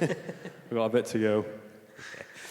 Dan, tell us about your plans for this year. I think you're on the BMW out for the Superbike, the senior and the stock. Yeah, well, hopefully be starting the TT this year. That's the first plan. So obviously last year backfired a little bit, but riding for Pens 13 on the BMW on the Superbike, and then I'm actually running a smaller setup with DTR Racing on the stock bike. So that's on a BMW as well. So it's good, and done a bit of testing already, and it's enjoying the bike. Actually, it's quite a bit different to the R1. So I've just been adjusting to that and just trying to settle into it, but looking forward to it. Rico's obviously a good guy. His next race for an old teammate of mine from the World Endurance stage. He's a very competitive fella and pretty much, realistically, he's the number one team behind, I would say, Tyco BMW. Yeah, that's it. They've got close connections with BMW, being German and that. It's bit of a language barrier there, but hopefully we'll get around that soon enough. And the good lads are in it for, just to have a good time really, and they love the bike race. And as long as you like German beer and German sausage, you're fitting great. So it's they're good lads. So I'm looking forward to throwing my leg over the Superbike. I think I don't get to go out on that till April, I think, but hopefully the stock data will sort of translate over to that, and it'll be easy enough.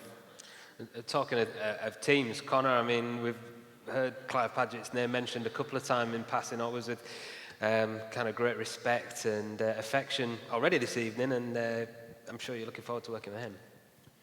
Yeah, well, the Paget name is,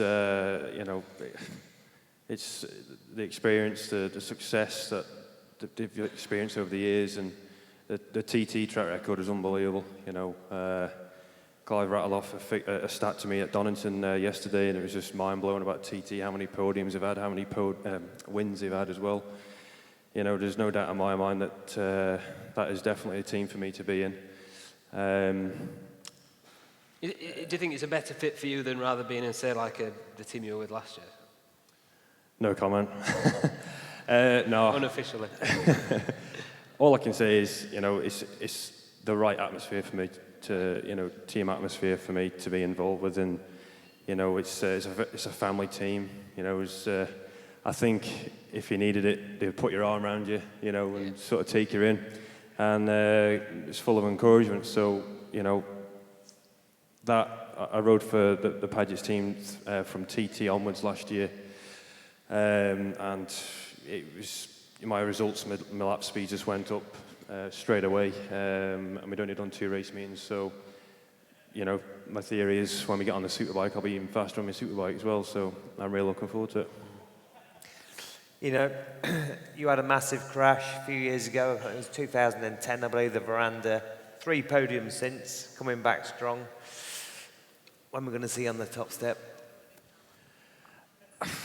Hopefully this year. I keep seeing it each year, but all I can do is try and put myself in the best position I possibly can. I firmly believe this year I'm in probably the best shape I've been in for a number of years since my accident, which is well behind me. But I'm in a good place with everything. Great team, great bikes. Great personal life. Getting married to me missus in November. Congratulations. About time I grew up. Ka-ching. Ka-ching. There's a few comments I've had banded around since I've done it, but no, I'm really looking forward to it. So everything's real positive, and I can't wait to throw my leg over the bike. Obviously you'll notice, easy. That's after we get married. No, on a serious note, I want to, obviously, we're relatively plain clothes this evening. The Paget's team is still looking for a title sponsor to come on board for this year, to support both myself and Bruce and the team. So, if anyone out there wouldn't mind getting involved, and just give us a shout. I know there's a decent coffee company locally, can't they do anything? It's not a bad one. You have a word with the boss? Yeah, we can supply a bit of coffee, but I'm not sure about cash. Dan, for you, I guess it's a case of after missing last year, picking up from where you left off, because actually 2015 was a good year for you here, wasn't it? Yeah, I did my did 130 finally, and it was a good year for me. Just a shame we started last year really well, and after everyone was saying how the R1 wasn't the bike to be on, I was getting on really well and felt comfortable on it, and we started the season well, had some wins at Tandragee, and then obviously broke my arm and my wrist, and that took a long time to sort of get healed really, because the arm was quite bad. And came back to the Ulster Grand Prix, and I did PBs in every race by like 3 mile an hour. I got a podium on the stock bike, so yeah, I wasn't really feeling very fit at the time, so it's a bit of a shame the way it went, but it's a new challenge this year, and I'm feeling fit and ready to go. So. And a different training regime this year. Yeah, actually, I went on a stag trip in January with the Manx Young Farmer boys. They're sat somewhere. They're probably at the bar, actually. But yeah, that was a bit of a wild one, to say the least. That's new training. Bit safer. Connor, you was at Donington Park yesterday. Obviously, conditions weren't fantastic. You was hardly going to learn anything. But have you got a good kind of a testing program before it all kicks off for you? Yeah. It was meant to kick off yesterday at Donington, but the weather was crap, and it was Baltic, lashing down with rain. But we're going forward. It was a good opportunity to sort of meet the team again, get familiar, and drink tea and coffee and biscuits all day. And it wasn't a day wasted anyway. But we're coming to the first round of the British Superstock Championship next weekend at Donington. And doing the following round at Brands. So that is part of our build-up towards the road season, starting with the Northwest, middle of May. So hopefully we'll be in a real good position. A load of competitive bike time, obviously with the change in the format of Superstock races this year, the British Championship. It's you get no end of track time, so it's a great opportunity for us to get up to speed, and I've took a couple of years away from the circuit, the British Championships, and I just feel like it's the way forward now and getting myself up to speed. So that's what we're doing. We'll be on the new bike soon as well, so we'll be, hopefully come TT, we'll be on it. Obviously with a great family team with a massive TT history. Ladies and gents, put your hands together, please. Connor Cummins, Dan Neame. Cheers, bro. Cheers, mate.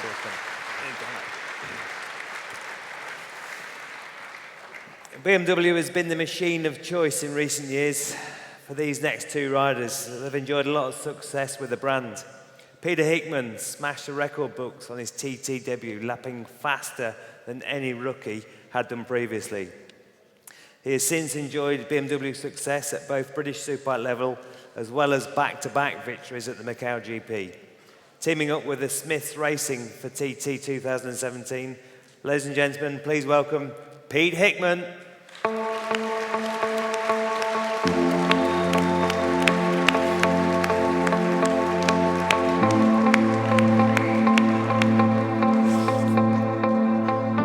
And joining Pete on stage is a man who got closest to him in that great battle for victory at Macau last November, whose glittering CV includes multiple wins in Brie SB, the Northwest 200, Macau GP, and of course, the TT. Staying with the SMT team for 2017, ladies and gentlemen, it's Michael Rutter.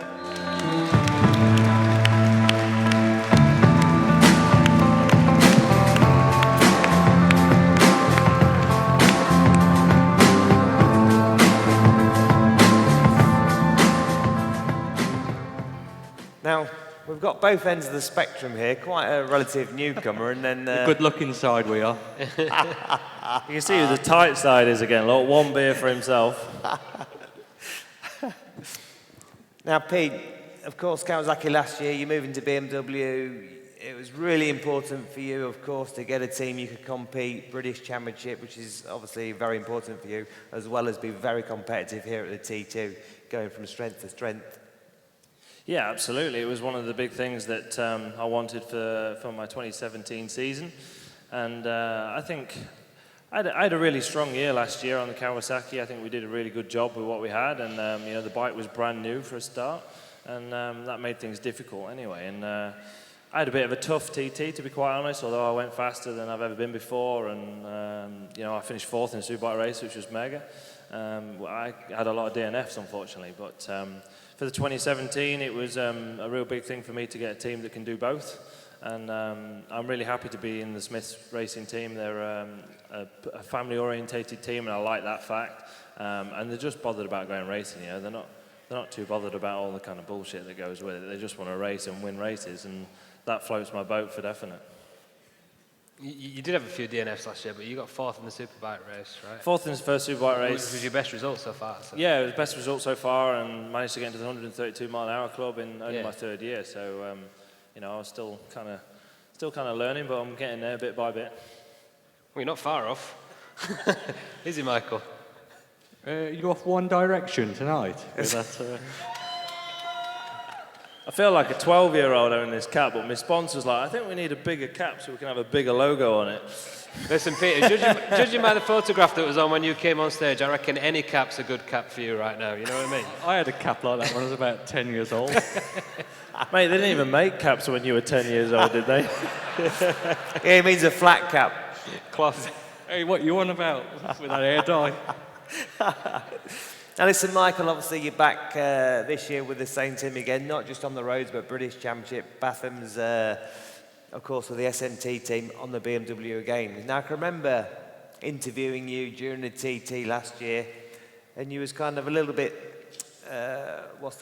scared of the Superbike power, you know, and you was quite, or much happier and more at home on the Super Stock. Yeah, you know, it's we're very lucky to have Bathans and SMT, you know, backing us again. So, but riding the BMW, it's so powerful, like, you know. And when they come along, we at the Northwest, we only just had the bikes built, and they come along with put this new map in the bike, and it absolutely like took off. And I couldn't ride it. It was just if I'd have been, you know, probably a bit younger, it would have been all right. But you know, it's like when you get to 50, it's terrible. Is that why you're still at Macau? I can't get my breath. Do you know, I should have won Macau. I let him win it because he's only won 2, so, you know, it's probably mad. Do you know what? I was lucky enough to be over there as a guest last year, what a great race it really was. You know, and it's good to see, obviously, the old boy still having a go, but of course the young buck coming through and doing the winning. I thought it did a good job making it exciting, just waiting for the last lap, really. I mean, I just kind of sat there and he was cruising along. Happy as anything, I thought I won this, and then he took it away from me, stole it from an older boy.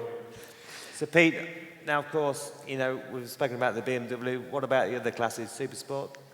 Yeah, I'll be riding the Super Sport for the Smiths Racing Team again. Obviously, as we've heard already, Gary won in 2014. I think Guy even had a podium on it, maybe in the 2015 as well. So, yeah, I think I'm looking forward to riding the Triumph, actually, the 675. And, you know, I think it's a really strong bike. Having been a three-cylinder as well, got a bit more torque, so good for a tall rider like myself. And I'm keeping the Trooper sponsorship, which has been with me for the last couple of years. So the Iron Maiden fans out there will be pleased to know that there'll be a Trooper Triumph running around. Kind of rolls off the tongue quite nicely, doesn't it? But no, I'm looking forward to it. I've not ridden it yet, but it's definitely going to be a strong package for the Super Sport class. I've obviously got Super Stock with the BMW and Super Bike, and there might even be a lightweight ride here or thereabouts. We'll wait and see.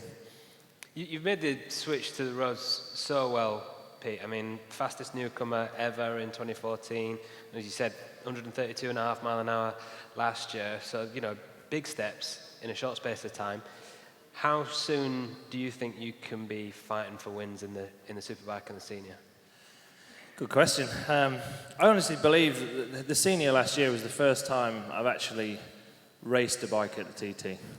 The first kind of 2 years, and yes, last year included up until the senior race, I felt I've always had a little bit left, a little bit in reserve. I've always erred on the side of caution with it.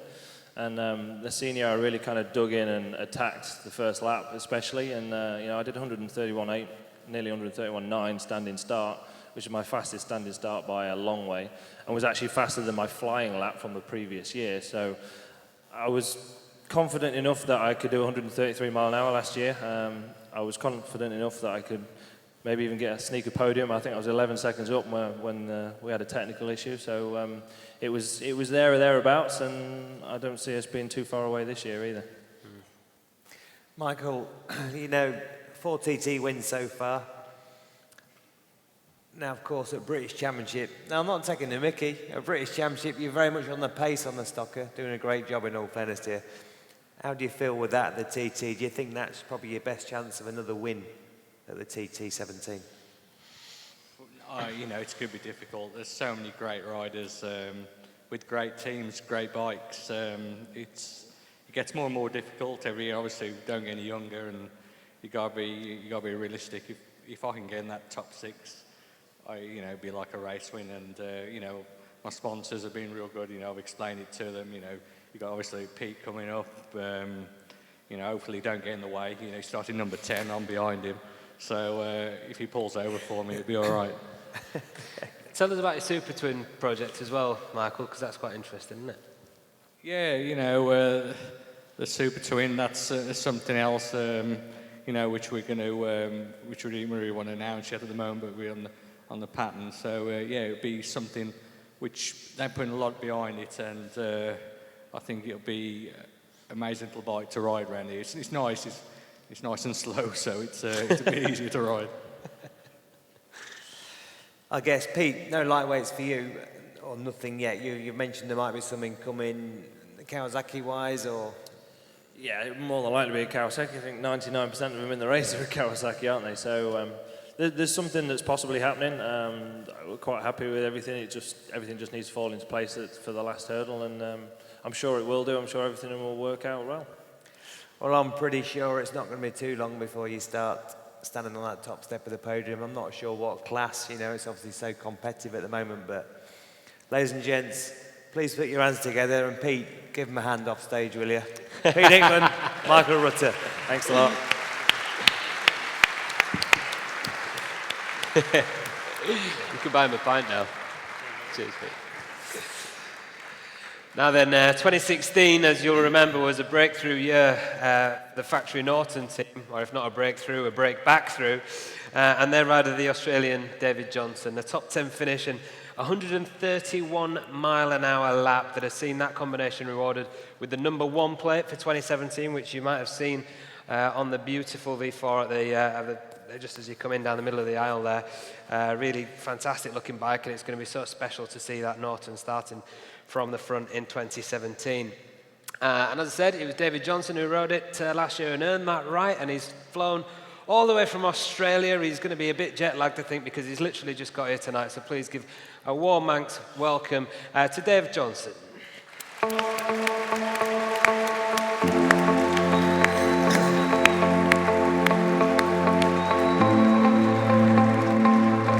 Grab a mic.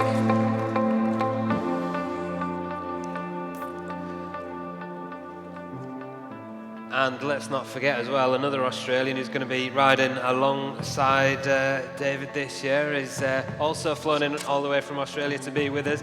A really exciting signing, I think, for Norton, but also for the championship as well. After he really impressed a couple of years ago, he's had a couple of years out on BSB duty, winning the championship there, and also riding World Superbikes last year, and he's raced World Supers at Phillip Island as well already this season. Please welcome back to the Isle of Man, Josh Brooks.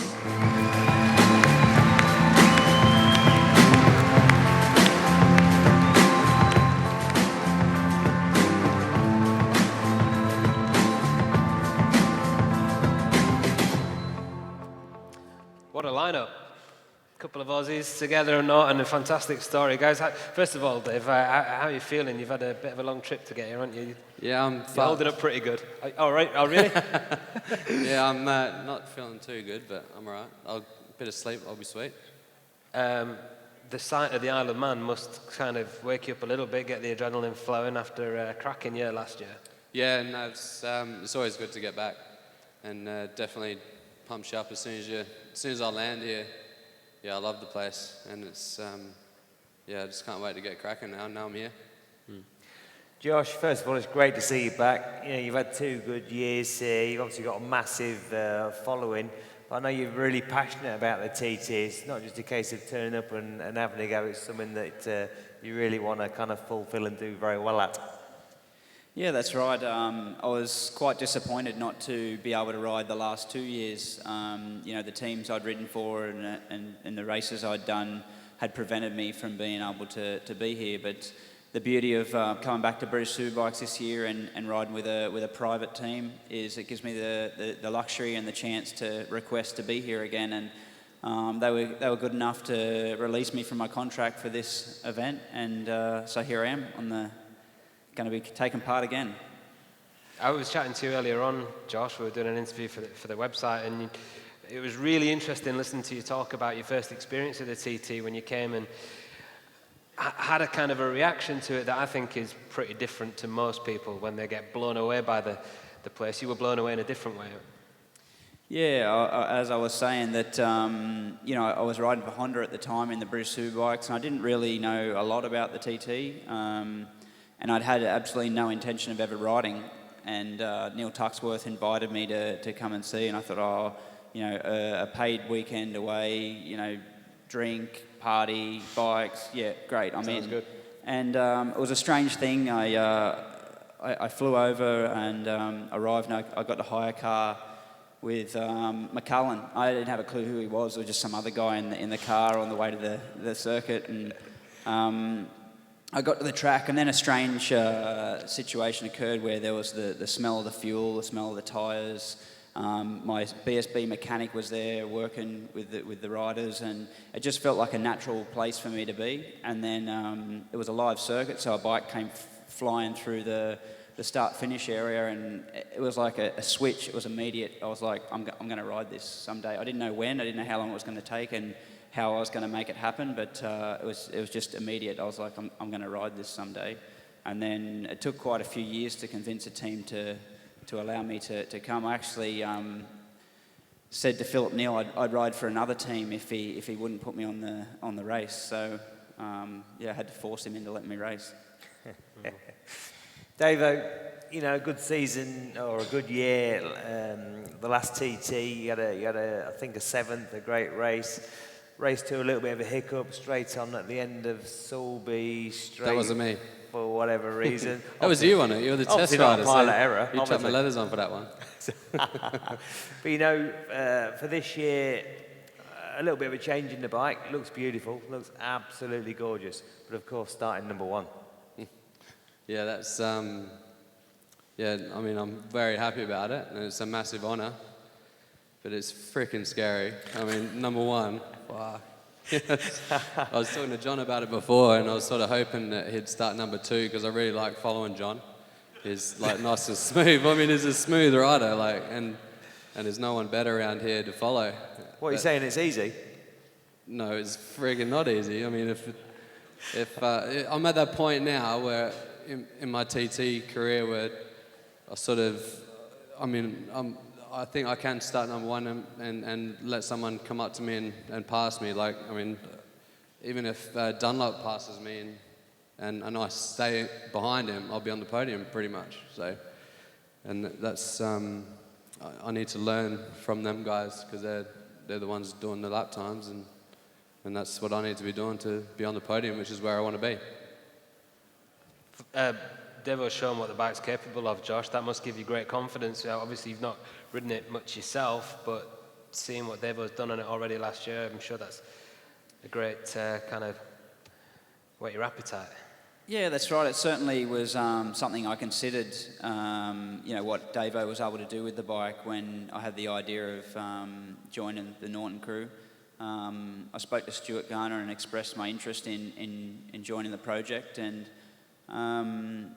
I hope that in some ways my experience with my own racing in the short circuits can offer some you know, part of the development of the bike, because obviously it's a development project for them, and the beautiful part about it is how much desire the group has, and particularly Stuart has to win. You know, the first time I met him, it was he was immediately explaining to me how important it was for him and the bike and the team that they win a TT. That's their goal. That's what they want to do. So immediately, you know, that's going to influence what they're able to do with the bike, is having so much passion and desire to achieve that. And so yeah, we have bigger plans to obviously do some testing with the bike and get me familiar with it and see, you know, how good it really is. I mean, maybe Steve, you can tell us how good it is on. Let us in on a secret, go on. Yeah, of course. You know, obviously, it's a new chassis for this year. It was a good package last year, as Davo demonstrated, obviously, but new chassis this year. The chassis is really, really good. You know, it's lovely and stable. It goes You've very been well. testing it? Yeah, I've just come back from the south of France, been doing some testing there. I'm out again next week. I've got 2 tests next week. Great package. Of course, it's fast. The Aprilia's fast. It will be the Aprilia again, or Aprilia powered for 2017 before moving on to their own V4 for 2018. But it's a good package. Electronics are great. So you've absolutely got no excuses whatsoever. It was great last year when Steve was testing the bike, and you got to the point in testing, you were like, I'm done. Like halfway through a day of a 3-day, or second day, I think, of a 3-day test. And you had nothing more to say, and I jumped on it, and it was really good. I mean, it was a lot better than it had been in the past. So I think it better be better this year. No.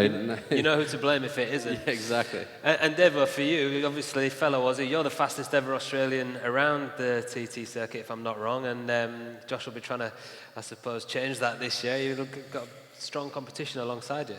Yeah, I mean, we're teammates, so we're going to work together no matter what, and it'll be better. Like, because last year it took until Thursday night till we got a full lap of practice, so it was no easy street last year at all.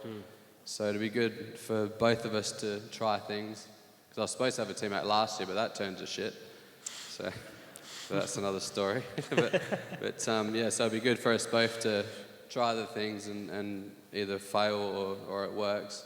And then we can both move forward, because there's no secrets with the data at all. So, yeah, we can move forward, and whoever's doing the best at the end of it will be there. So, and hopefully we'll be on the podium. So, of course, you know, both of you on the Norton, of course, but Josh, you haven't ridden here for 2 years. Is there any of the classes you're going to ride for a bit more mileage? I'd like to. That's the plan. I mean, obviously, I've only got the superbike and the senior at this point, but I've certainly mentioned it to Rob Winfield, who runs the team I ride for in the British Superbikes, and they have a Superstock bike. So it would make sense if they came along and ran a bike for me in the Superstock category. So, and he seemed really interested in that idea. So, you know, there's a really strong possibility if that all works out, I'll be riding the Superstock category, and then even better if I can organise a Supersport ride, I'd consider that as well. But at this stage, it's just those two races, and I think I really need to work now on one of the other classes, because the week's too long, you know, to ride it at the start and then once at the end is a too big a gap, and I think you're giving too much away to the other riders, especially in my position, because I still feel like I'm new to the TT. You know, I don't feel like I'm one of the experienced guys, and especially having 2 years off also isn't gonna help. So I need to get as many laps as I can and feel as comfortable as I can that way. Guys, been great to chat to you, David. It's going to be a very special moment when we see that number one rolling off at the start, at the very front, and Norton back at the front of the TT. It's going to be amazing. And Josh, I think everybody here is just glad to see you back on any bike, but especially on the Norton. Guys, give it up for Josh Brooks and David Johnston. Cheers, boys. What am I? Right, the Birchall brothers. They're the team to beat in the sidecar class after 2 years of winning races and breaking lap and race records. They're back to defend their position in 2017 against some, as we've seen, top opposition. Let's hear it for them now, ladies and gentlemen. It's Ben and Tom Birchall.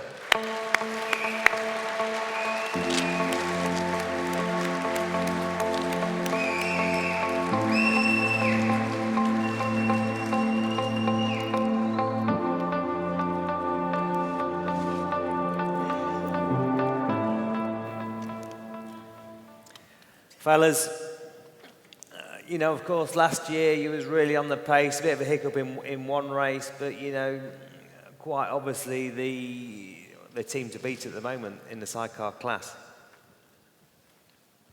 You're obviously, you've been flat out, we had a bit of a joke earlier, you've been flat out all winter, you're building your own chassis now, you know, of course, running some good engines, you're very happy, you know, a lot of trust in each other, not just because the family bond, but, you know, I worked with you guys a few months ago, and it was kind of a real close, tight-knit thing, and you can almost kind of read each other's minds. Yeah, I always think he thinks I'm not what I should be, really. No, it's good, we're good. We have a real good team, and I think, you know, you learn as you go along with this job, you learn that it's important to have a consistent level with it, especially at TT, because you only get one shot at it, you know, and obviously we race World Championship and BSB as well, so if something's not quite right, next time we can fix it, but as regards TT, that's next year, or the year after, so I really want to try and keep everything consistent, and we've got real good sponsors that are involved with us again, which helps, and you know, that's nice level. We've got a good working relationship. You know, we're building bikes, and we've a good level with that, and our race bikes are, you know, it was all right last year. Not that I want to sit on my laurels. You know, we've done some stuff, but I don't want to change out that's not broken until I have to. And yeah, we'll see. Just let it roll on a bit. We're happy, and I think he's happy, and. Didn't look very happy on them pictures on way up here. You know, all night, I mean, we did ours at 8:20 this morning. We were first in, and they do a race face. I did do a race face at 8:20 in the morning. And I've been sat down there all night, and we're thinking, oh God, what am I going to look like? And I just had one look, and I think, I don't think just walked out of concentration camp. You look really unhappy. Is everything all right? You want to talk about something? We were talking to Dave and John earlier on. I'm sure you guys are probably listening about how you try and improve year on year and the little steps that you have to take. I know you're saying if it's not broke, you don't want to fix it, but what kind of steps are you guys taking to just try and move it on to that next level if you can? We met. We spent a lot of time in Switzerland as we've been going along with this. We're building bikes and learning to build bikes, and we met this guy who works for Sauber, and he worked on the aerodynamics team. So, you know, it really over-enthusiastic guy, great guy, William Towett his name is. But he worked with Team Sky, and he just kept talking about, oh, we did this, and it's marginal gains, little bits, and we need a different seam on this guy's jacket this time.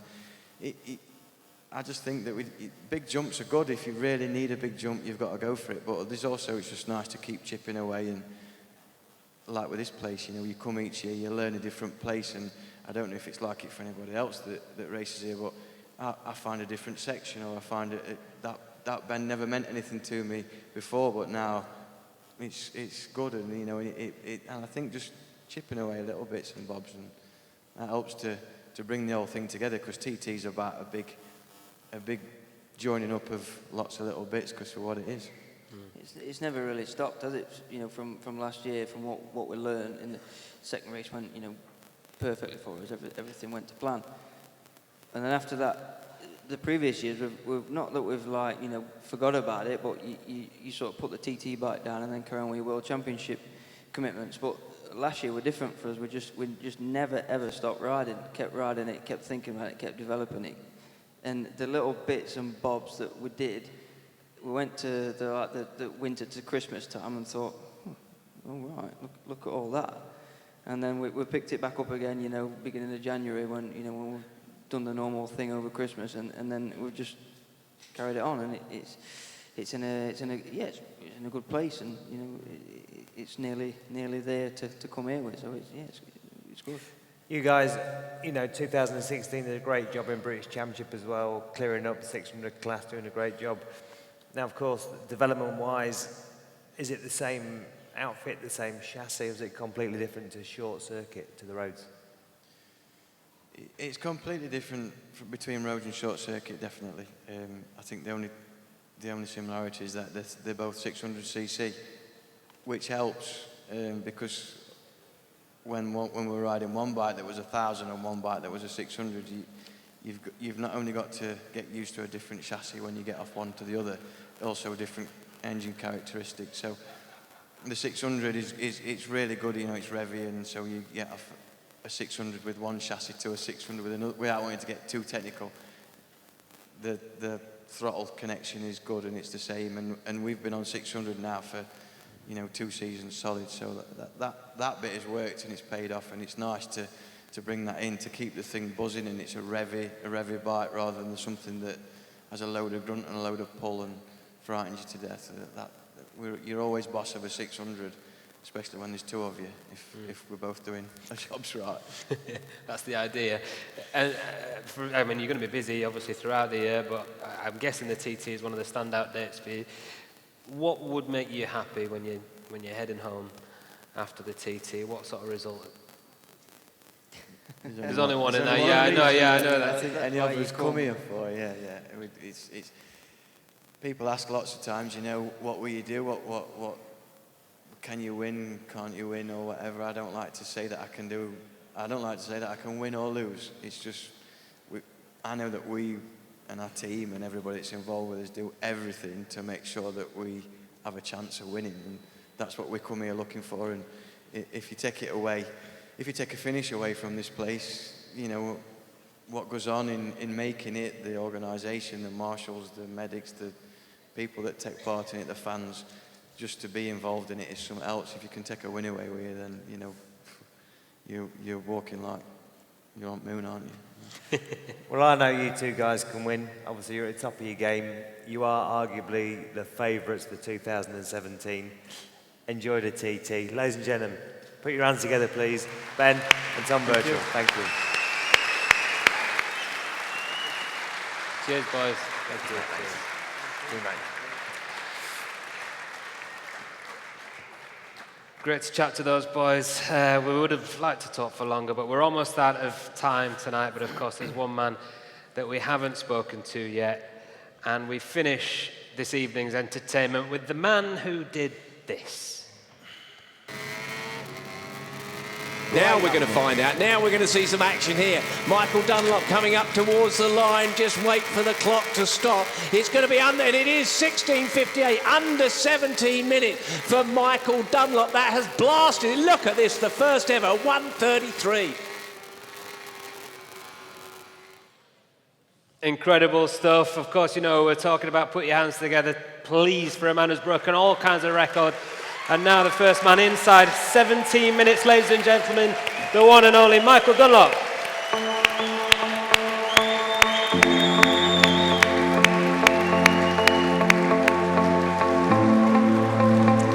Microphone, take your pick.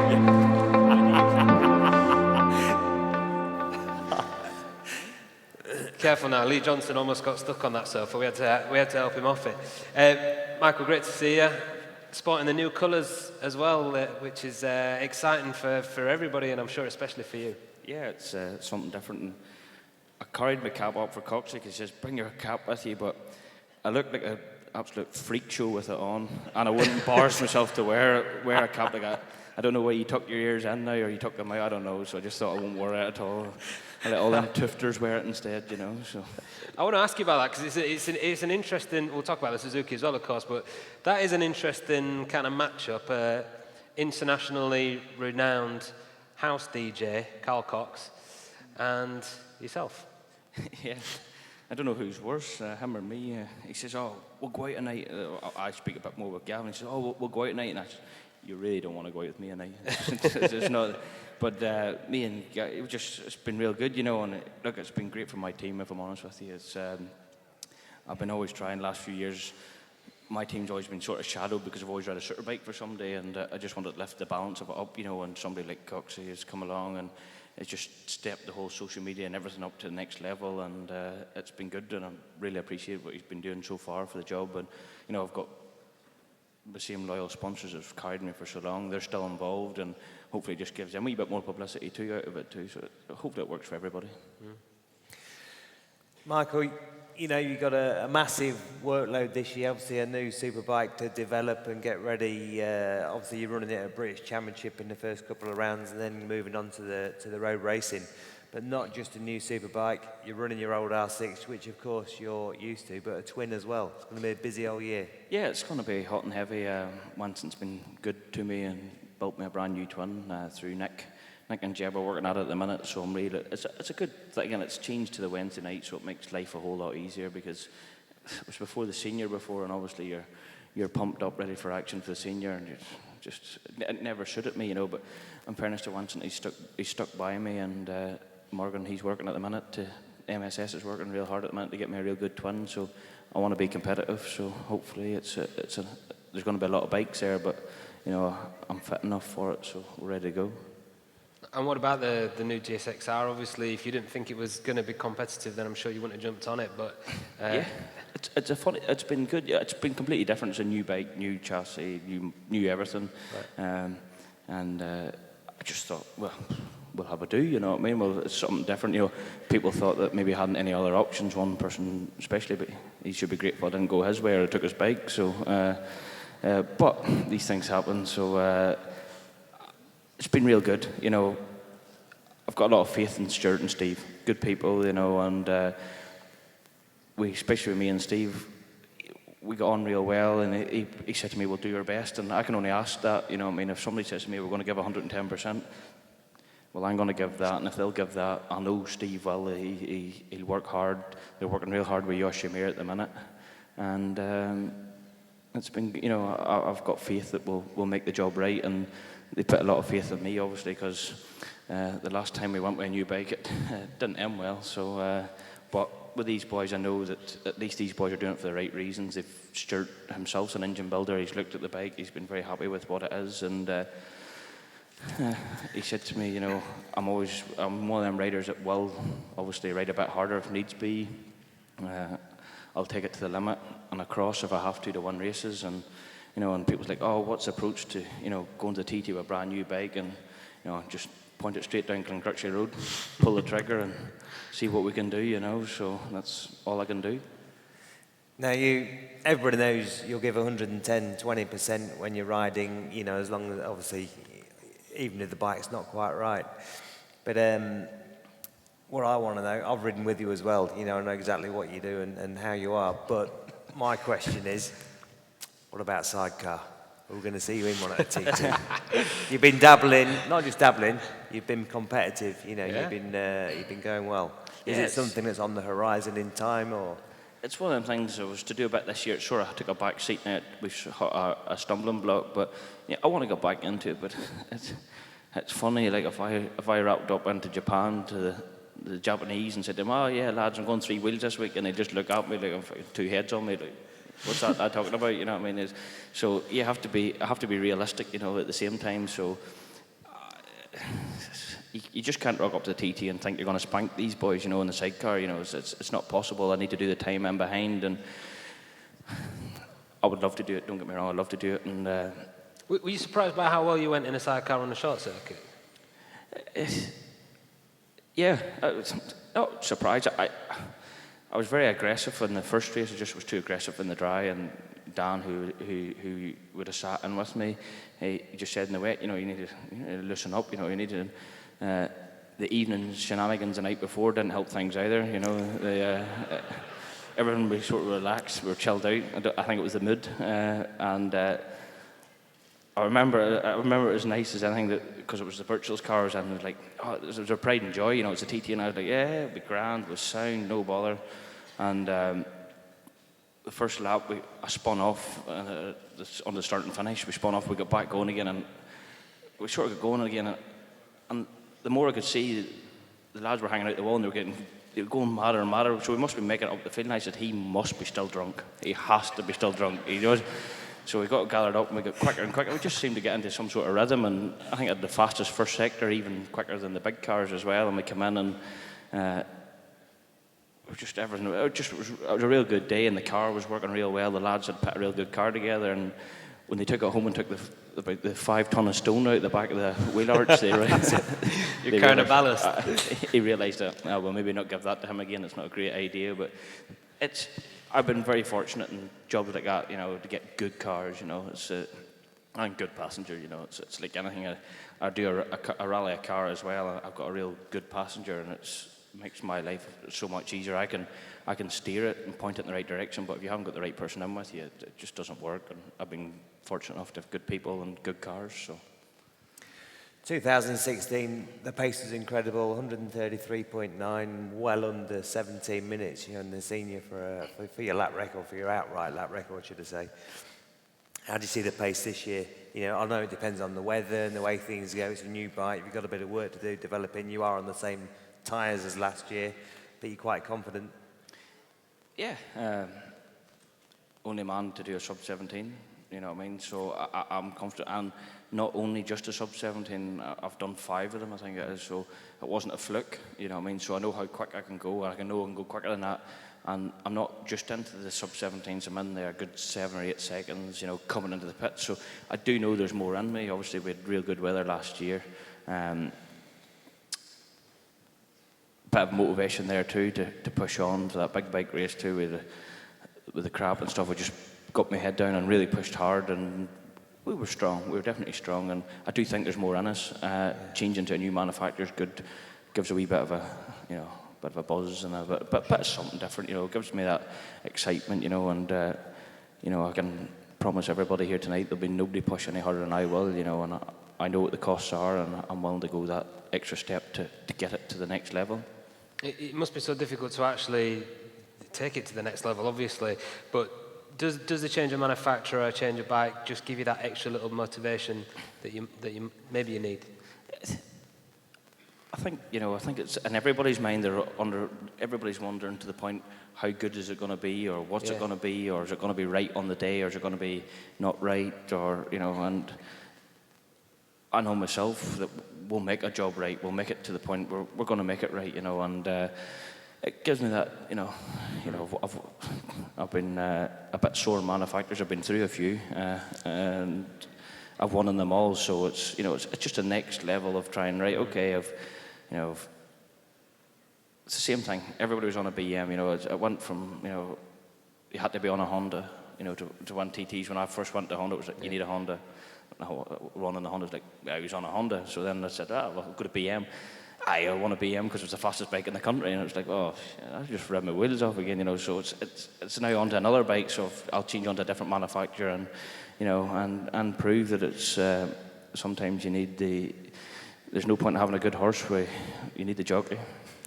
Maybe everyone's going to want to be on a Suzuki in 2018, you know? There's a good chance. Now, you're not scared of sharing your opinion with anybody? What about sure this? about that? I'm very much, that's definitely correct, yes. What about this? What about this new book? Yeah, to be quite honest, with you, I could have ripped a few more arseholes, but I didn't. Not mine included, I hope. You got a wee touch on it, but nah, look. How many have have you to got buy now? it and read it. Yeah. To be honest with you, I wasn't that sore on people. I don't know why, because I've met some pricks in my life, so... but, you know, these things happen. And sadly, I'm still meeting the pricks, but that's the way it goes, you know. But that'll be Twitter off the rails tonight. But, yeah, these... You know, I probably, you know, at the end of the day, I've got a career still, you know what I mean? And I have to be diplomatic and a bit about what I do. You know, I can stand here tonight and slag people off, but you know, you can't. At the end of the day, everybody's got a reason of a job, you know, and I have to be a wee bit more level-headed. Did you need persuading to do a book, or was it something that came from you? It was. I sort of did need a bit of a push. I wasn't really one for.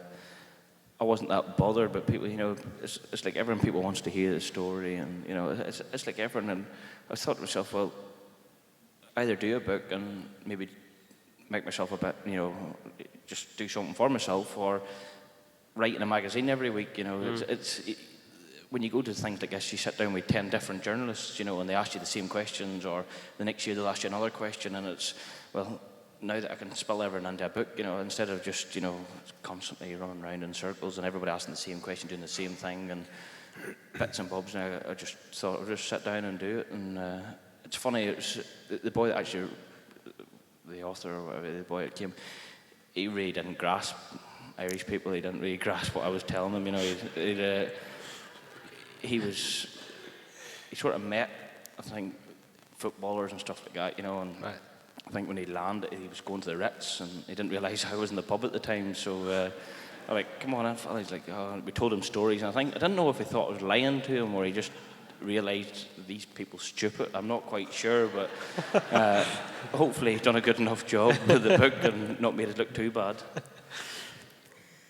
Obviously, you're at the top of your game. You know, you're very, very fast, a proven package, and still going from strength to strength on the road circuits. Your father was so fast on the short circuits as well. Is that something you would like to achieve as well, to be at the top of your game at British Championship? It's fun. I've just never had the chance, to be honest. I've never, financially and every other way, I've never had the chance. I've always been grateful to have good backers, but I've always scraped enough to go road racing. And I would love to go British Championship. I'd love to have the chance to show. I do think it's there. I just need some more time on a bike. But I was just thinking about that today, actually. I was out with Martin. We were just looking at a site, and we're just chit-chatting things. And I just thought, you know, I'm probably the only person now that hasn't been a British champion, you know, or doing British Championship level, has been riding all their life in Britain. I've been one of the real old school, like Joey or my dad, who came here not doing World Championship short circuits, or we've been playing around road races at home. We get 5-lap practices and 8-lap races, you know, and the roads at home they're awful, you know. The roads themselves, you know, some of them are fantastic, but some of them you go to are just, you wouldn't herd sheep down them, you know what I mean? And you ride your motorbike down it and you're like, but I'm proud to be that person that's, you know, you look down the entry list of, you know, the boys that's winning races, they've either a full-time British Championship ride, you know, won British Championships, you know, and I'm just a big fat road racer, you know what I mean, that just goes and wins road races and spanks them, you know what I mean? And it's nice, you know, it's just a nice feeling to say that I came from where Joey came from, or my dad came from, and, you know, obviously I'm not the most fittest athlete you've ever seen. Joey was thin made up, but he was always drinking beer and smoking cigarettes, and, you know, it showed now that you still don't have to be an athlete to win races. You just have to be passionate and determined. You say you're not the fittest, but I said to you earlier, if you've got a pair of guns on you now, you've been doing a bit during the winter. I've been carrying carpets around, haven't I? You know what I mean? Yeah, I've been one of them sort of people now. So, look, I've been funny enough. I fell in with a friend in the pub, and he just said, you're a bit fat, aren't you? And I says, I actually am. He says, do you ever think about losing weight? He says, I've thought about it all the time, I just don't do it. And he says, all right. He says, would you ever come to my gym? I says, no, I probably wouldn't, no. And he says, he says, mate, you could do some job. We'd do some job. And I says, I'd say you probably could, but quite honestly, I really can't be bothered. So he says, well, I'll come to the garage then. And I says, why, are you good at building engines? So now, so the team at the training hub lads have been real good with me. You know, they've been Stevie and Safar and Aaron's been, they've been working on me, but I've always been strong anyway, you know, so I go down to him, go to him a few times a week now. Just, it's not purely to be at it, it's just to try and, I've had a few injuries now, and at my old age now, I'm starting to feel the pain of it now, so he's working me back into a shape that I can be fully fit again, you know. I've probably the fittest I've ever been now, and Aaron's worked me really, really hard to get me into position, and not only that, get me injuries into position, because with my TT crash in 2015, I've suffered ever since from it, and he's worked on me. So you know what it's like, Steve, when you have a few accidents, you know, the bones don't feel the best. Well, whatever it is, it's working, isn't it? Oh, not half. Yeah. Ladies and gents, what a character, what a rider. Please put your hands together for our outright lap record holder, Michael Dunlop.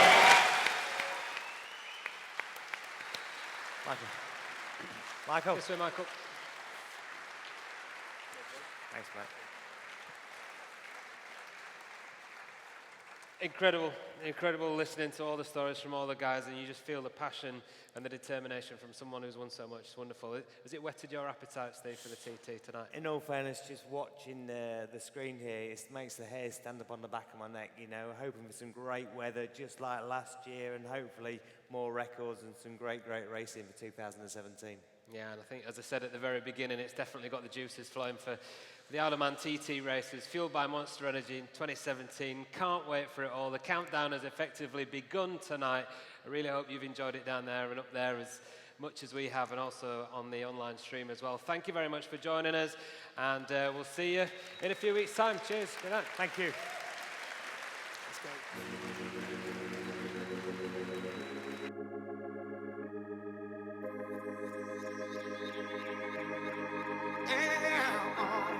No, I said it's true. I could feel the love. Can you feel it too?